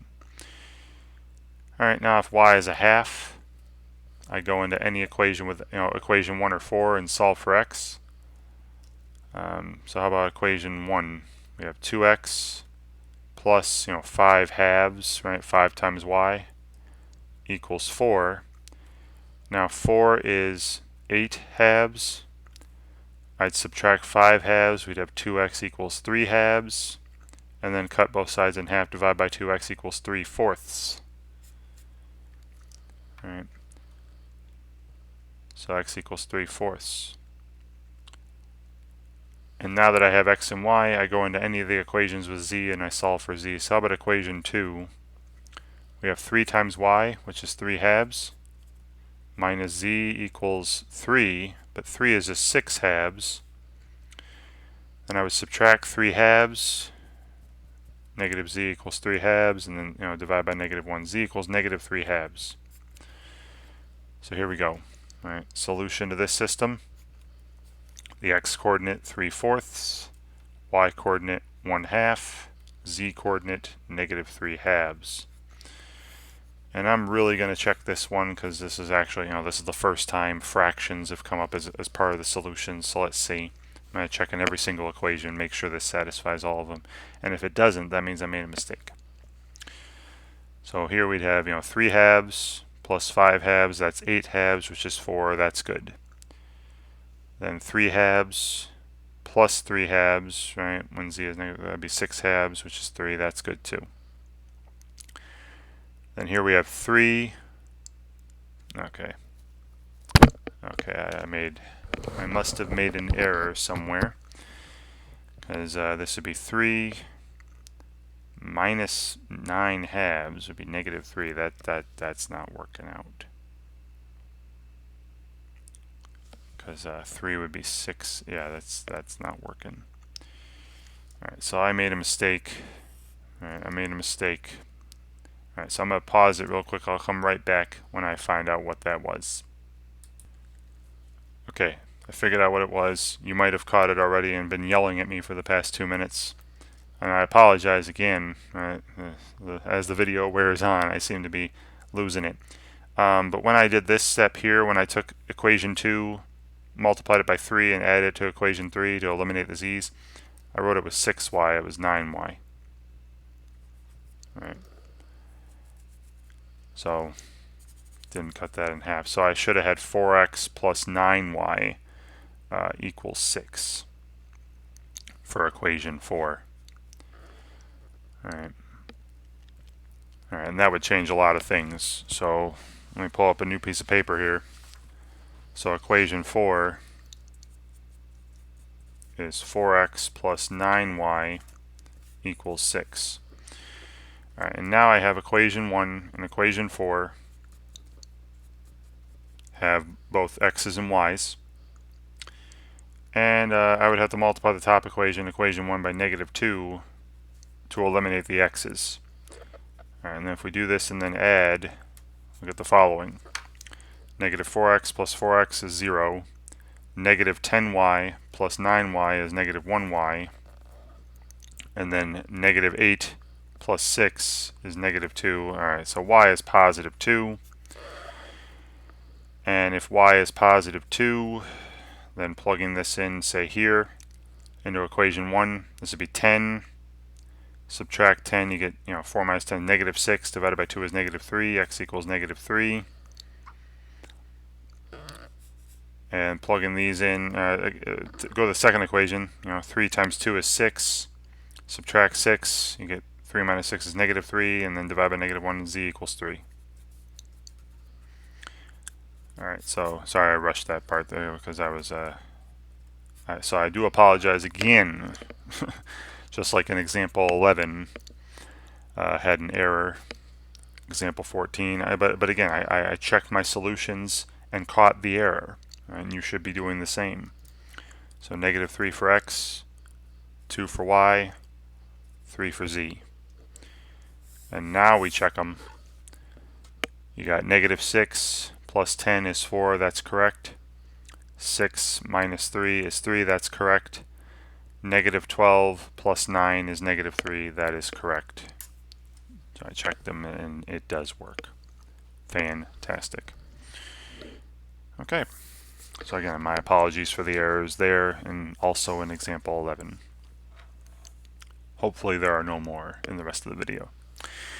Alright, example 15. Next exercise. So same deal. This time though, just to make it easier on myself, I'm going to keep equation 2. Alright, this equation with x and y.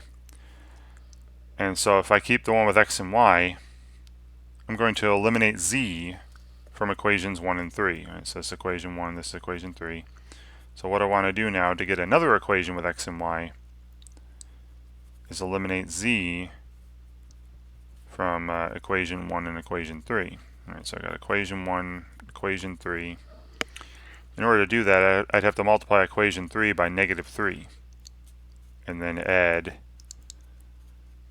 to equation 1. Alright, let's see what we get. Well, this would be negative 21x plus no x, so negative 21x. No y plus 2y, so plus 2y. And then negative 3z plus 3z is 0 equals, and then negative 3 plus negative 1. Negative 3 plus negative 1, negative 4. All right. And so this is what I'll call equation 4. Alright, so now I'm working with equation 2 has x and y, equation 4 has x and y. Alright, so equation 2 and equation 4 now. And let's eliminate y, as that would involve smaller numbers. So I'm going to multiply equation 2 by 2 to get 6y, and I'll multiply equation 4 by negative 3 to get negative 6y, and then we'll add and see what we get. Again, I'm doing this out loud here, trying to rush through it. I apologize if I make any mistakes. Hopefully I catch them. Alright, so multiply that by 2 is 10x. Multiply this by negative 3. That'd be positive 63x. 10x plus 63x is 73x. Then this by 2 would be 6y. This by negative 3 would be negative 6y. Add them is 0. And then this by 2 would be negative 12. This by negative 3 would be positive 12. Add them, you get 0. So x must be 0. Right? 0 divided by anything, and 73 is definitely 0. And if x is 0, put it in here, or put it in here, it doesn't matter. If I put in 0 for x in equation 4, you get just 2y equals negative 4, so y would have to be negative 2. Alright, then y would have to be negative 2 after making that substitution. And then equation 3 is easy too. When x is 0, 7 times 0 is 0, and you're getting just z equals 1. And there we have it, right? There's the solution to this system. 0 for x, negative 2 for y, and 1 for z. And don't forget to check, right? So you'd have like negative 4 plus 3 is negative 1. So it works in the first equation, and I'll leave it to you to show that it works in the last two equations. Alright, moving right along. Example 16. So same deal, right? Not every equation has all the variables. So this time, I'm going to keep equation 3. This has x and y. So what I'm going to do in equations 1 and 2 is I want to eliminate z. Right, so that way I have another equation with x and y. So I'm doing equation 1 and equation 2. In order to eliminate z, I'd have to multiply equation 1 by 2 and then add. So I have 6x plus no x, that'd be 6x. No y plus 5y would be 5y. Negative 2z plus 2z would be 0z, and then negative 6 plus negative 6 would be negative 12. All right. So there's what I'd get if I multiplied equation 1 by 2 and then added it to equation 2. And I'll call this, equation 4. So now I'm working with equations 3 and 4. Equation 3 has x and y, equation 4 has x and y. Now I'm working with equations 3 and 4. Let's eliminate some variables there. So I'm going to do the y's.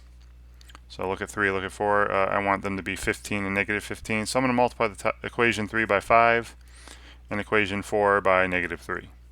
And then we'll add. See what we get. Alright, so equation 3, I'm going to multiply this by 5. That would be 20x. And multiply this by in equation 4 by negative 3. 20x minus 18x makes 2x. Then 15y minus 15y is 0y. And then times 5 is negative 40. Times negative 3 would be positive 36. Negative 40 plus 36 is negative 4. Then divide by 2, x equals negative 2. Then, if x were negative 2, I'll just go into equation 3 here. 4 times negative 2 is negative 8. Adding 8 to both sides gives me 0 over here. Y would have to be 0. And if y were 0 and x were negative 2, this would be easy. 5 times 0 is 0. So we have 2z equals negative 6. Divide by 2, z would have to be negative 3. So the solution to this system, the ordered triple, negative 2 for x, comma 0 for y, negative 3 for z. And don't forget, please, to check your solution. Make sure all 3 are true. And I'll just do the first equation again. That'd be negative 6 plus 3 is negative 3. That's true. And I'll leave you the other 2. All right. Now we're getting back into the last bunch of examples. We're getting back into the case where all 3 equations have all 3 variables again. But my hope is, based on how many problems I've done now, my hope is now that we'll get into the scenarios where we have either no solution or infinitely many solutions. All right, and let's see what happens, when those things occur. When we have no, because so far, examples 1 through 16, we've only had that first scenario, right, where there's only one solution. Right? All 3 planes have one point in common. All right. So here, I'm going to decide, just because of the looks of them, the multiples, I'm going to eliminate x and see what happens. So again, we got equations 1, 2, and 3.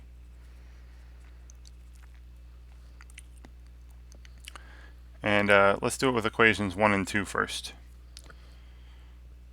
Now, to do that, I'd have to multiply equation 2 by 2, and then we'll add. Actually, you know what? Since this is the first one where we're going to have either no solution or infinitely many solutions, let me actually write it out. Okay, so equation 1 is going to stay the same. 4x minus 3y plus 2z equals 0. Equation 2, multiplying by 2, we have negative 4x plus 6y minus 14z equals 2. Adding these together gives me 3y minus 12z equals 2. And yeah. All right. So I'll call this, equation 4, right, with y and z in it. Okay. Now I'll do the same. Now the easier ones are just equation 2 and 3, right? I'm still eliminating x. we would just need to add those. So I'll just say add. I mean, you can see what they are up there. I don't have to multiply by anything. You know, the coefficients of x are already opposites. So when I add them, I get y minus 4z equals 7.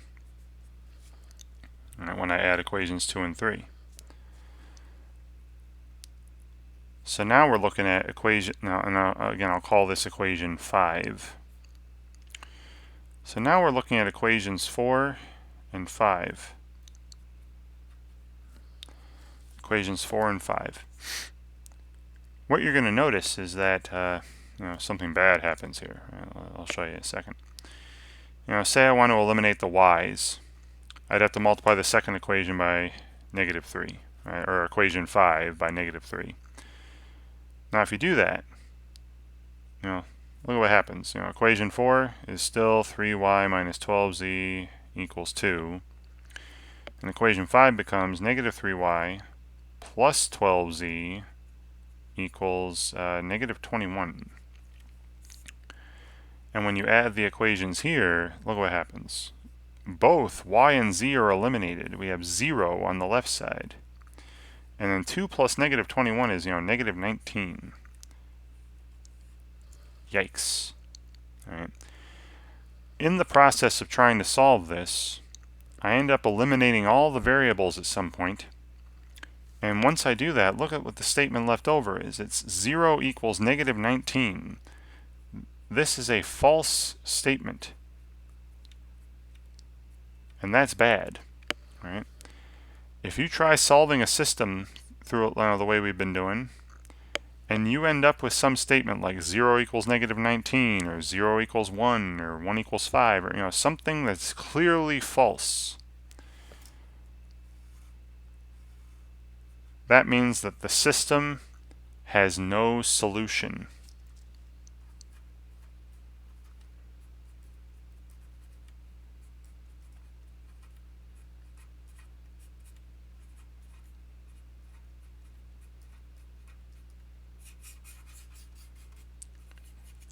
Right? You're not going to be able to find any values of x, y, and z that'll satisfy all three of these equations. And you can really just stop there. All right, the system has no solution. A name for that kind of a system is an inconsistent system. That's it. Again, you're trying to solve it, and oh, hey, 0 equals negative 19. That no matter what the variables are, that can't happen.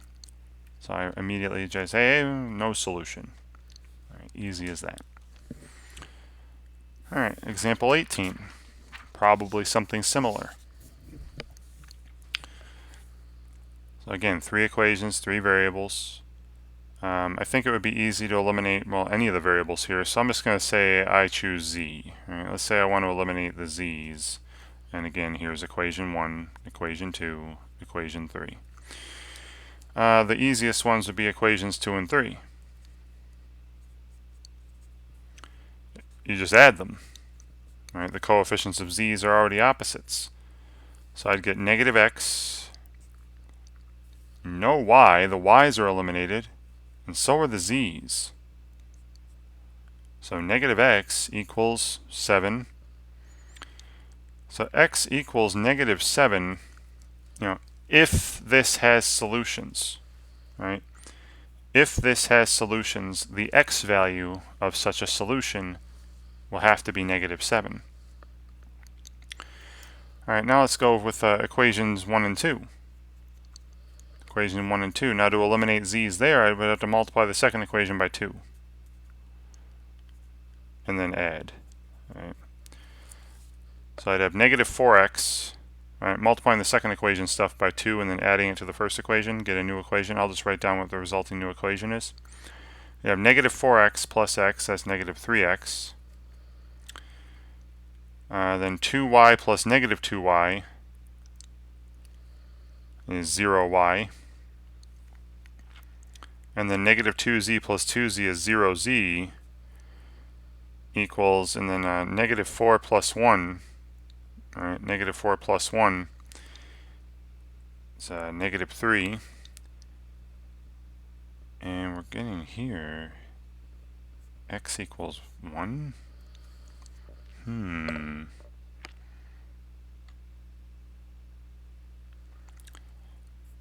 But then if you put these two together, right, the two equations I just got, I'll call this maybe equation 4 and equation 5. Here we're saying x is negative 7. Here we're saying x is 1. Putting those together implies that 1 is equal to negative 7. That's not true.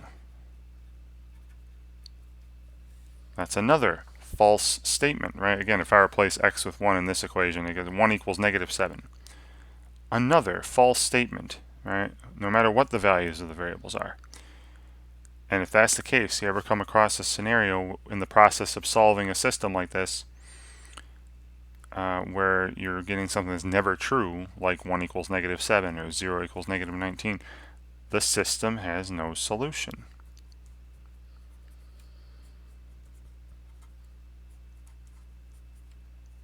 Or you would say that the system is inconsistent.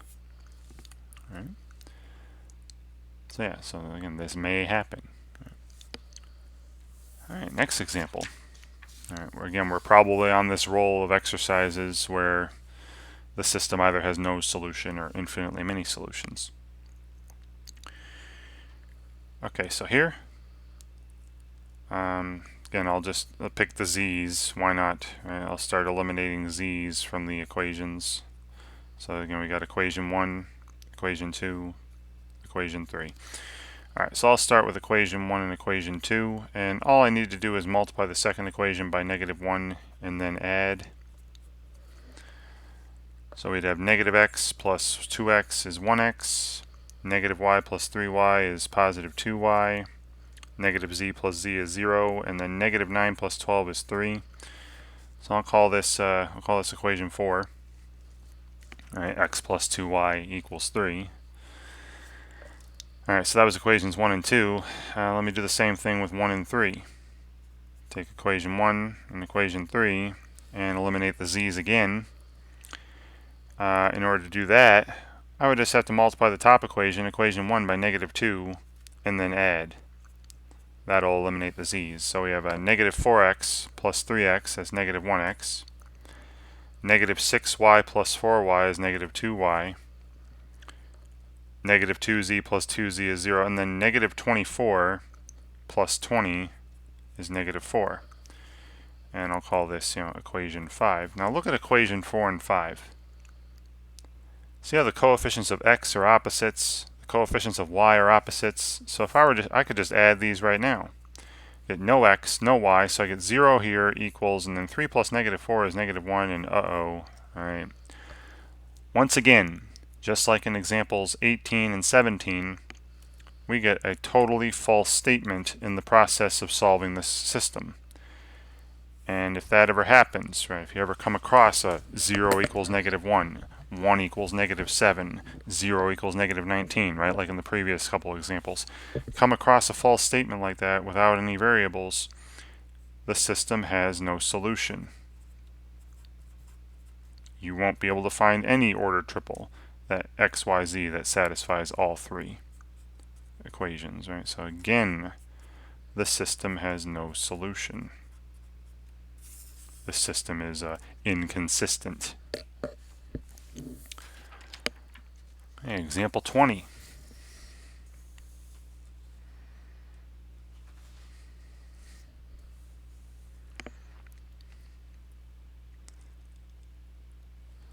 Same thing, right? 3 variables, 3 equations. I'm going to eliminate the z's again. Right, just looking at this, you can pick whatever one you want, but so again we have equation 1, E1, equation 2, E2, equation 3, E3. The easiest would be E1 and E3 right now. All I would have to do is multiply E3 by negative 1 and then add. Alright, so I'd have negative 2x plus 1x, so negative x, negative 7y plus 4y, negative 3y, negative z plus z, nothing, and then 0 plus negative 8, negative 8. Right, so there's equation 4. Right, negative x minus 3y equals negative 8, and z's are eliminated. All right, then I'll do the same thing with equation 1 and equation 2. Let's eliminate the z's. In order to do that, I'd have to multiply this by negative 3. Multiply equation 1 by negative 3, and then add. And again, I'll just write the resulting equation. So negative 3x plus 4x, 1x. Negative 12y plus negative 1y, negative 13y. Negative 3z plus 3z is 0. And then 24 plus 9 is 33. All right. And I'll call this, equation 5.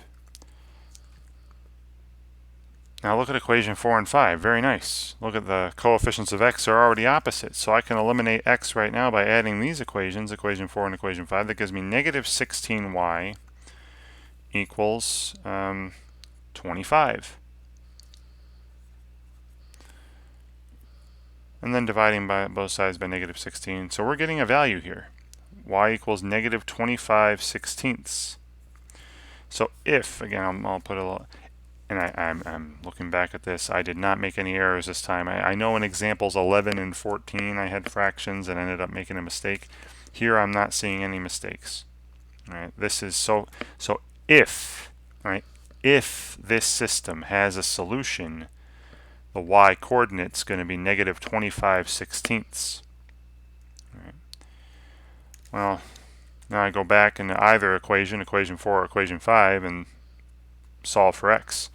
So let's go into equation 5 here, off to the side. We have x minus 13 times, negative 25/16, and this is equal to 33. And yeah, let's see. That's x plus 325/16, right? 13 times 25 would be 325 equals, and then 33, right? 33/16. 33 is how many sixteenths? 33 times 16 is 528.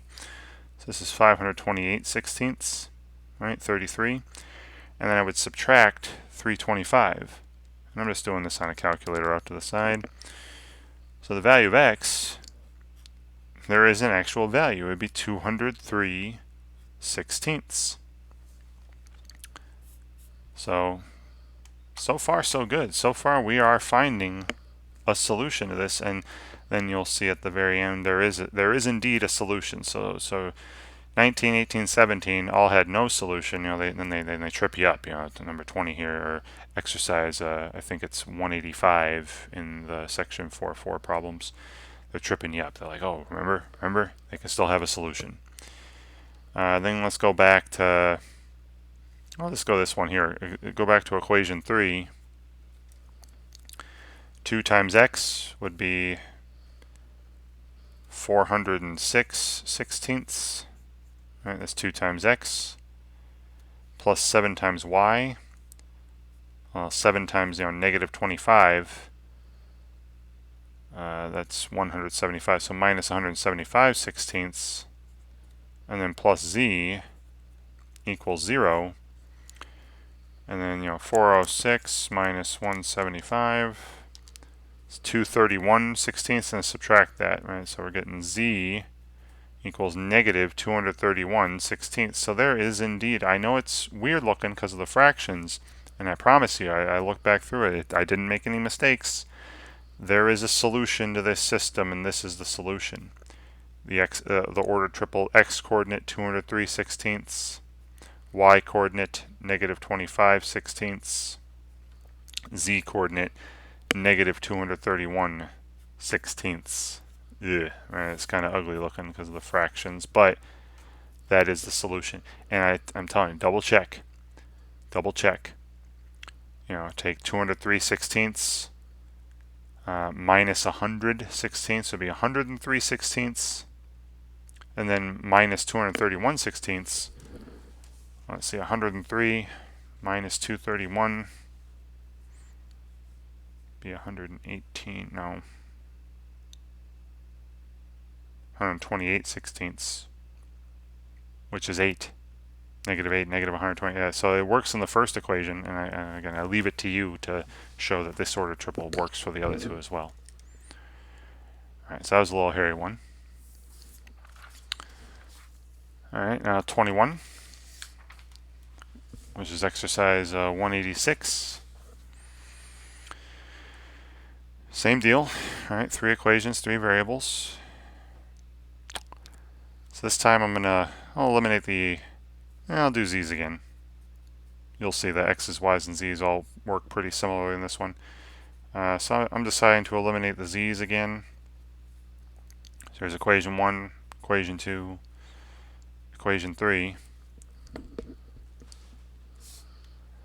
And let's do equation 1 and 2. Get rid of the z's. I would have to multiply the first equation by 2 and then add. So 2x plus x, 3x, 4y plus 1y, 5y, 2z plus negative 2z is gone, and then 8 plus 3, 11. Right, so here, I'll call this equation 4. 3x plus 5y equals 11. Then I'll do the same with equation 1 and 3. All I would need to do is multiply equation 1 by negative 1 and then add to equation 3 to eliminate the z's. So negative x plus negative 2x, negative 3x. Negative 2y plus negative 3y, negative 5y.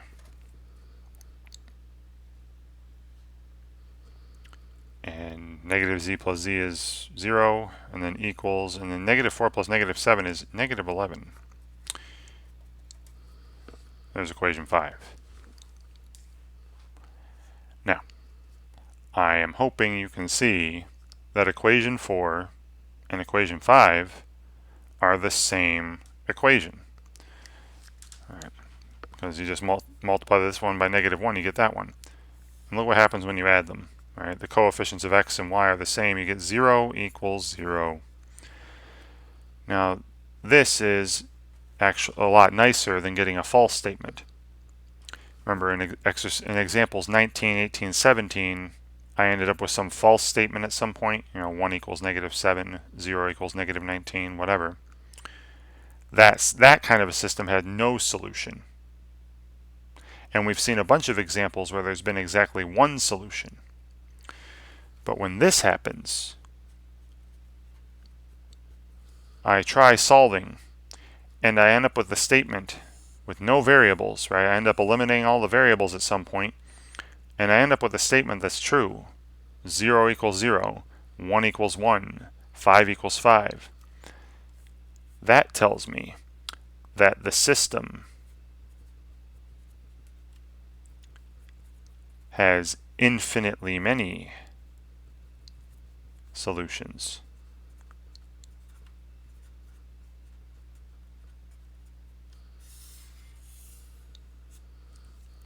All right, that tells me that the system has infinitely many solutions. All right. Great. Now, because this is, again, more geared toward an intermediate algebra class, this is most likely all you're going to have to say. At least for this first example, I'll show you, like, hey, how would we describe these solutions, right? Because we should be able, since it has infinitely many, we should be able to find some, right? There's infinitely many. How do we find them? Well, again, you notice I mentioned earlier, right, when I did all this stuff here, got equation 4 and 5, these are the same equation, meaning they have the same points on them. So one thing I could do is solve one of these equations for one variable, right? Because since they're both the same equation, solve for, say, x. Why not? Solve for x. So x equals, I would subtract 5y and divide everything by 3. Negative 5 thirds y plus 11 thirds. Okay. There's x. And then I substitute this for x in one of the equations up here and solve for z. So like I'm picking what's called a free variable. Y, I'm going to have y be whatever I want, and then I solve for x and then use it to solve for z as well. And then sub into, let's go equation 2 and solve for z. Now if I do this, we have x is negative 5/3 y plus 11/3, and then we have plus y again, minus 2z equals 3, and I solve this for z. So I pick one variable, y, and then I get the other two variables, x and z, in terms of the variable y. All right, so you see how this can be a bit complicated. I mean, it's not crazy complicated, but like, that's why for the most part you're just going to be asked to say if it has no solution or infinitely many. And sometimes there's more than just one free variable. Like here I'm picking y to be the free variable. If all three planes were the same plane, then there'd be two free variables. And again, I don't want to get into all that. All right, so that's not really the point of this video. So here I have, this is 3/3. 3/3 y minus 5/3 y would be negative 2/3 y. I'd add that. I have negative 2z equals 2/3 y. All right, getting rid of the y stuff. And then 3 is 9/3 minus 11/3 would be negative 2/3. And then cut everything in half. I'll divide everything by negative 2. And we'd get z equals, and again I apologize for the mumbling there. Z would be negative 1/3 y plus 1/3. So the solutions could be described this way. The x was negative 5/3 y plus 11/3, comma. The y coordinate's whatever I want it to be, and then the z coordinate is negative 1/3 times the y plus 1/3. All right. So this describes all infinitely many solutions. And for example, say y were 1.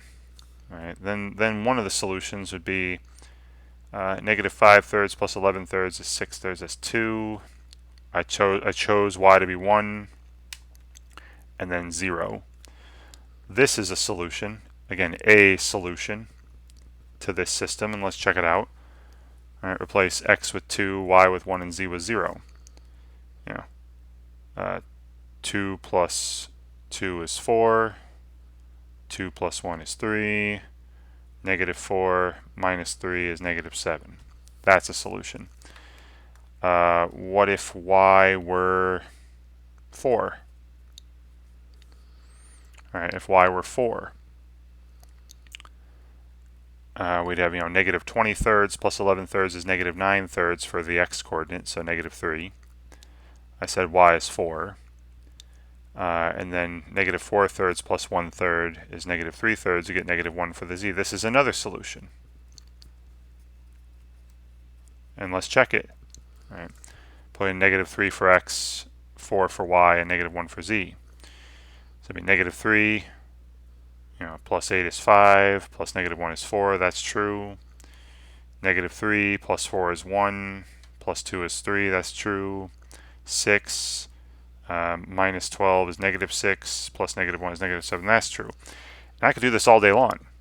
I could pick any value I wish for y, plug it into this, and get an ordered triple that makes this a true, that satisfies all three equations. Right. But again, for the most part, you're going to have to say there's infinitely many solutions. Simple as that. Just know that when you come across a absolutely true statement while trying to solve and get rid of all the variables, you get something like 0 equals 0. Just say infinitely many solutions. All right. Let's look at the next example. All right, so same deal. Do this equation 1, equation 2, equation 3.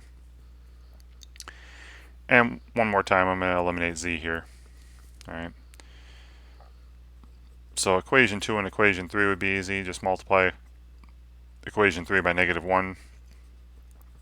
and add.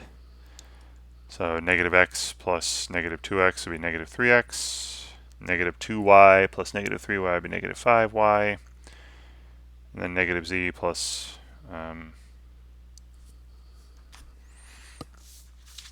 negative z plus z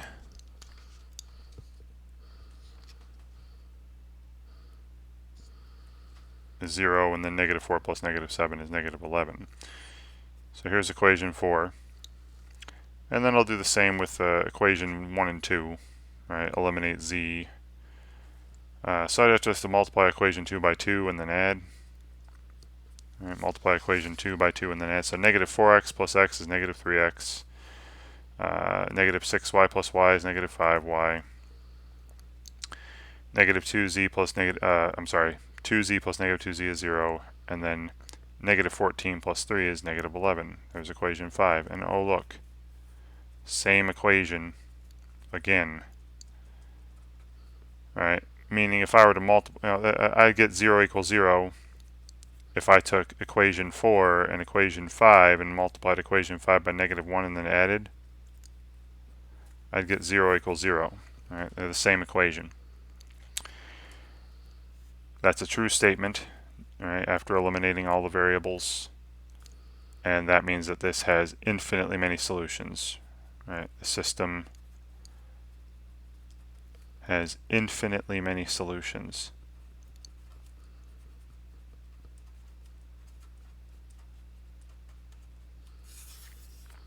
All right, and then really quickly, like the last one, since all three of these equations aren't the same equation, right? If you could multiply one equation by some number to get the other two exactly, then they'd all three be the same plane, and then we'd say they had two free variables. Again, not going to get into that.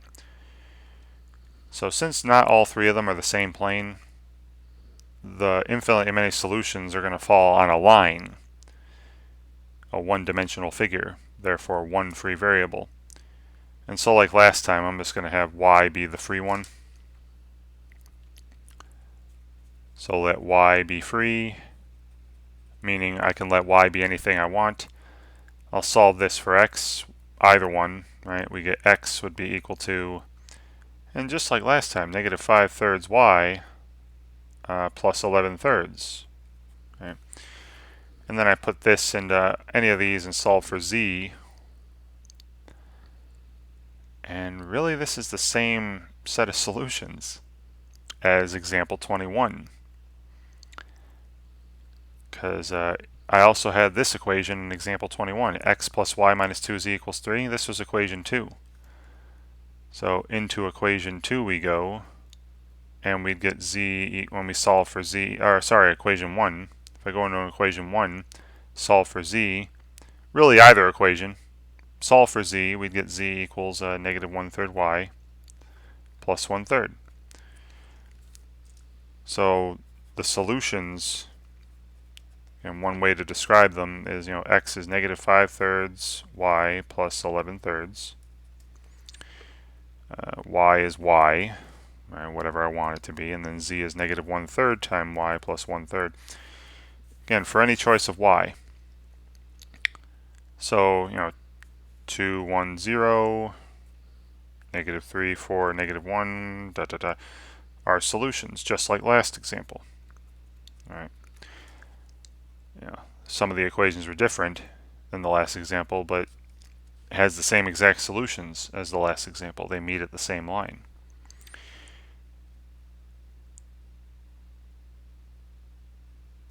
Yeah, wow, that's great.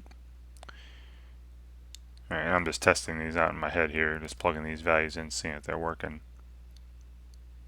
Yeah, looking good. Yep. All right, so again, just for the most part, you're probably just going to have to write that there are infinitely many solutions when you come across some always true statement. All right, 23. Just got a couple more. Thank goodness, right? This 2.5-hour video here. Again, you don't have to watch all of them. Just kind of skip around, look for specific examples. Now here's one where not every equation has all the variables. So what I'm going to do, like in earlier examples, I'm going to keep equation 2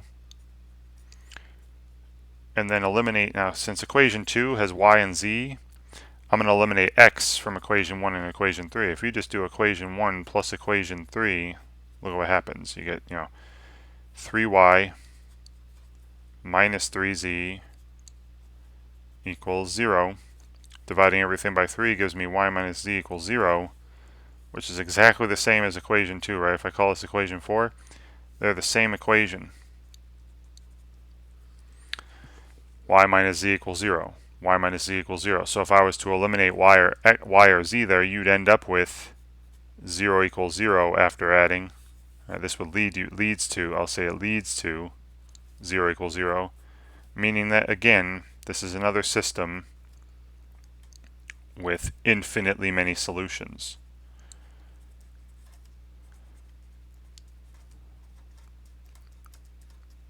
All right, and because because all three equations aren't the same equation, these aren't all three the same plane, the equations are going to fall in a line. All right, there's going to be one free variable. And this time I'll let z be free. I'll let z be whatever I want. All right, and then we can see from the second equation that y is equal to z. And if y is equal to z, that's z minus 3z, negative 2z. Plug it in equation 1, replace y with z, get negative 2z, add 2z, you get x equals, then y equals z, and x equals 2z minus 1. And here's a description of all the solutions. X is 2z minus 1, y is z, and z is z, right? As again, z is whatever I want it to be. So for example, right, if z were 0, right, replace z with anything. You'd have negative 1 for the x coordinate, 0, 0. This is a solution. Go ahead and check it. Place x with negative 1 and y with 0, z with 0. All three are true. If z were 1, you'd have 1, 1, 1 is another solution. And check it. All right, 1 plus 1 minus 3 is negative 1, great. 1 minus 1 is 0, cool. Negative 1 plus 2 is 1, great. If z were 3, you'd have 5, 3, 3 is another solution. And check it, all right? 5 plus 3 is 8, minus 9 is negative 1, 3 minus 3 is 0, negative 5 plus 6 is, negative 5 plus 6 is 1. And I could do this all day long. Just replace z with anything I want and get any solution, another solution to the system. But again, the most important statement here, the one you'll have to focus on, the one you'll have to probably just be writing is that, hey, I recognize that this system has infinitely many solutions. All right, and then finally, example 24, which is exercise 189. All right, so here, going to eliminate y. All right, so I'll call this equation 1, equation 2, equation 3. Eliminate the y's. Now, from equation 1 and equation 2, I just multiply the second equation by 2 and then add. So 2x plus x is 3x, 2y plus negative 2y is 0y, negative 6z plus 3z is minus 3z, and then 14 plus 1 is 15. And cutting everything by a third here, we get x minus z equals 5. All right, so I'll call this equation 4.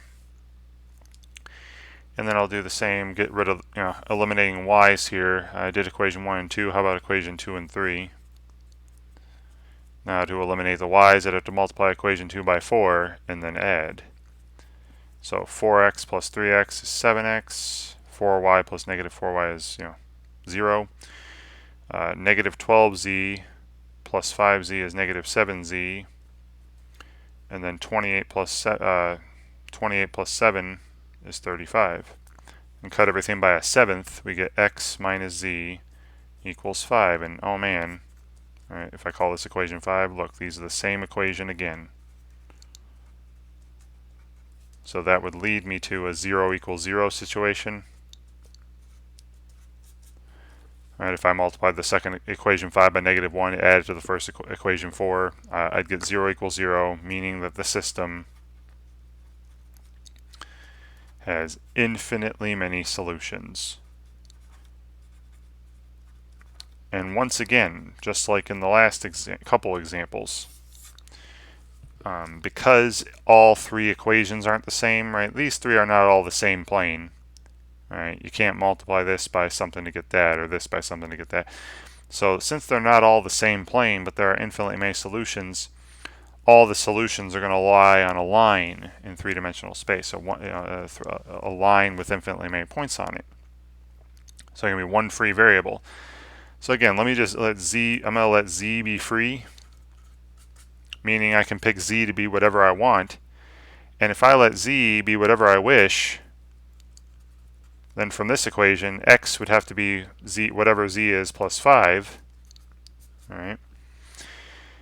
And going back into one of these, if x is z plus 5, then we'd have, say in equation 2, we'd have x, which is, z plus 5, plus y, minus 3z would be equal to 7.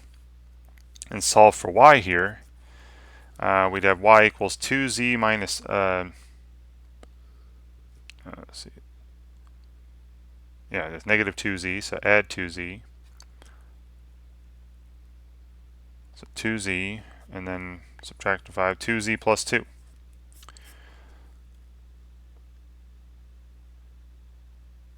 So the solutions are the following. X is z plus 5, y is 2z plus 2, and z is z. Right? Z is whatever I want. And let's test this out. When z equals 0, we'd have 5, 2, 0 is a solution. Let's check that. 5 for x, 2 for y, 0 for z. Let's see, 5 minus 4 plus 0 is 1. Great. 5 plus 2 is 7. 15 minus 8 is 7. Cool. When z equals 1, we get another solution. 6, 4, 1 is another solution. Let's see. 6 minus 4 is 2. Oops, sorry. 6 minus 8 is negative 2. Plus 3 is 1. That works. 6 plus 4 is 10. Minus 3 is 7. Great. 18 minus 16 is 2. Plus 5 is 7. Great. And I could do this all day long. Just replace z with anything you want and get all sorts of solutions to this system. But just note, again, the most important thing to state here. I'm hoping the most important thing that I'm hoping you recognize is that while you're solving it, you come across the same equation twice, or 0 equals 0, something that's always true. The system has infinitely many solutions. All right. So a lot of talking on my end, right? 2 hours plus, 2.5 hours plus. Again, hopefully watching me go over these examples helps you out when working on some similar problems on your own. And thank you very much for watching.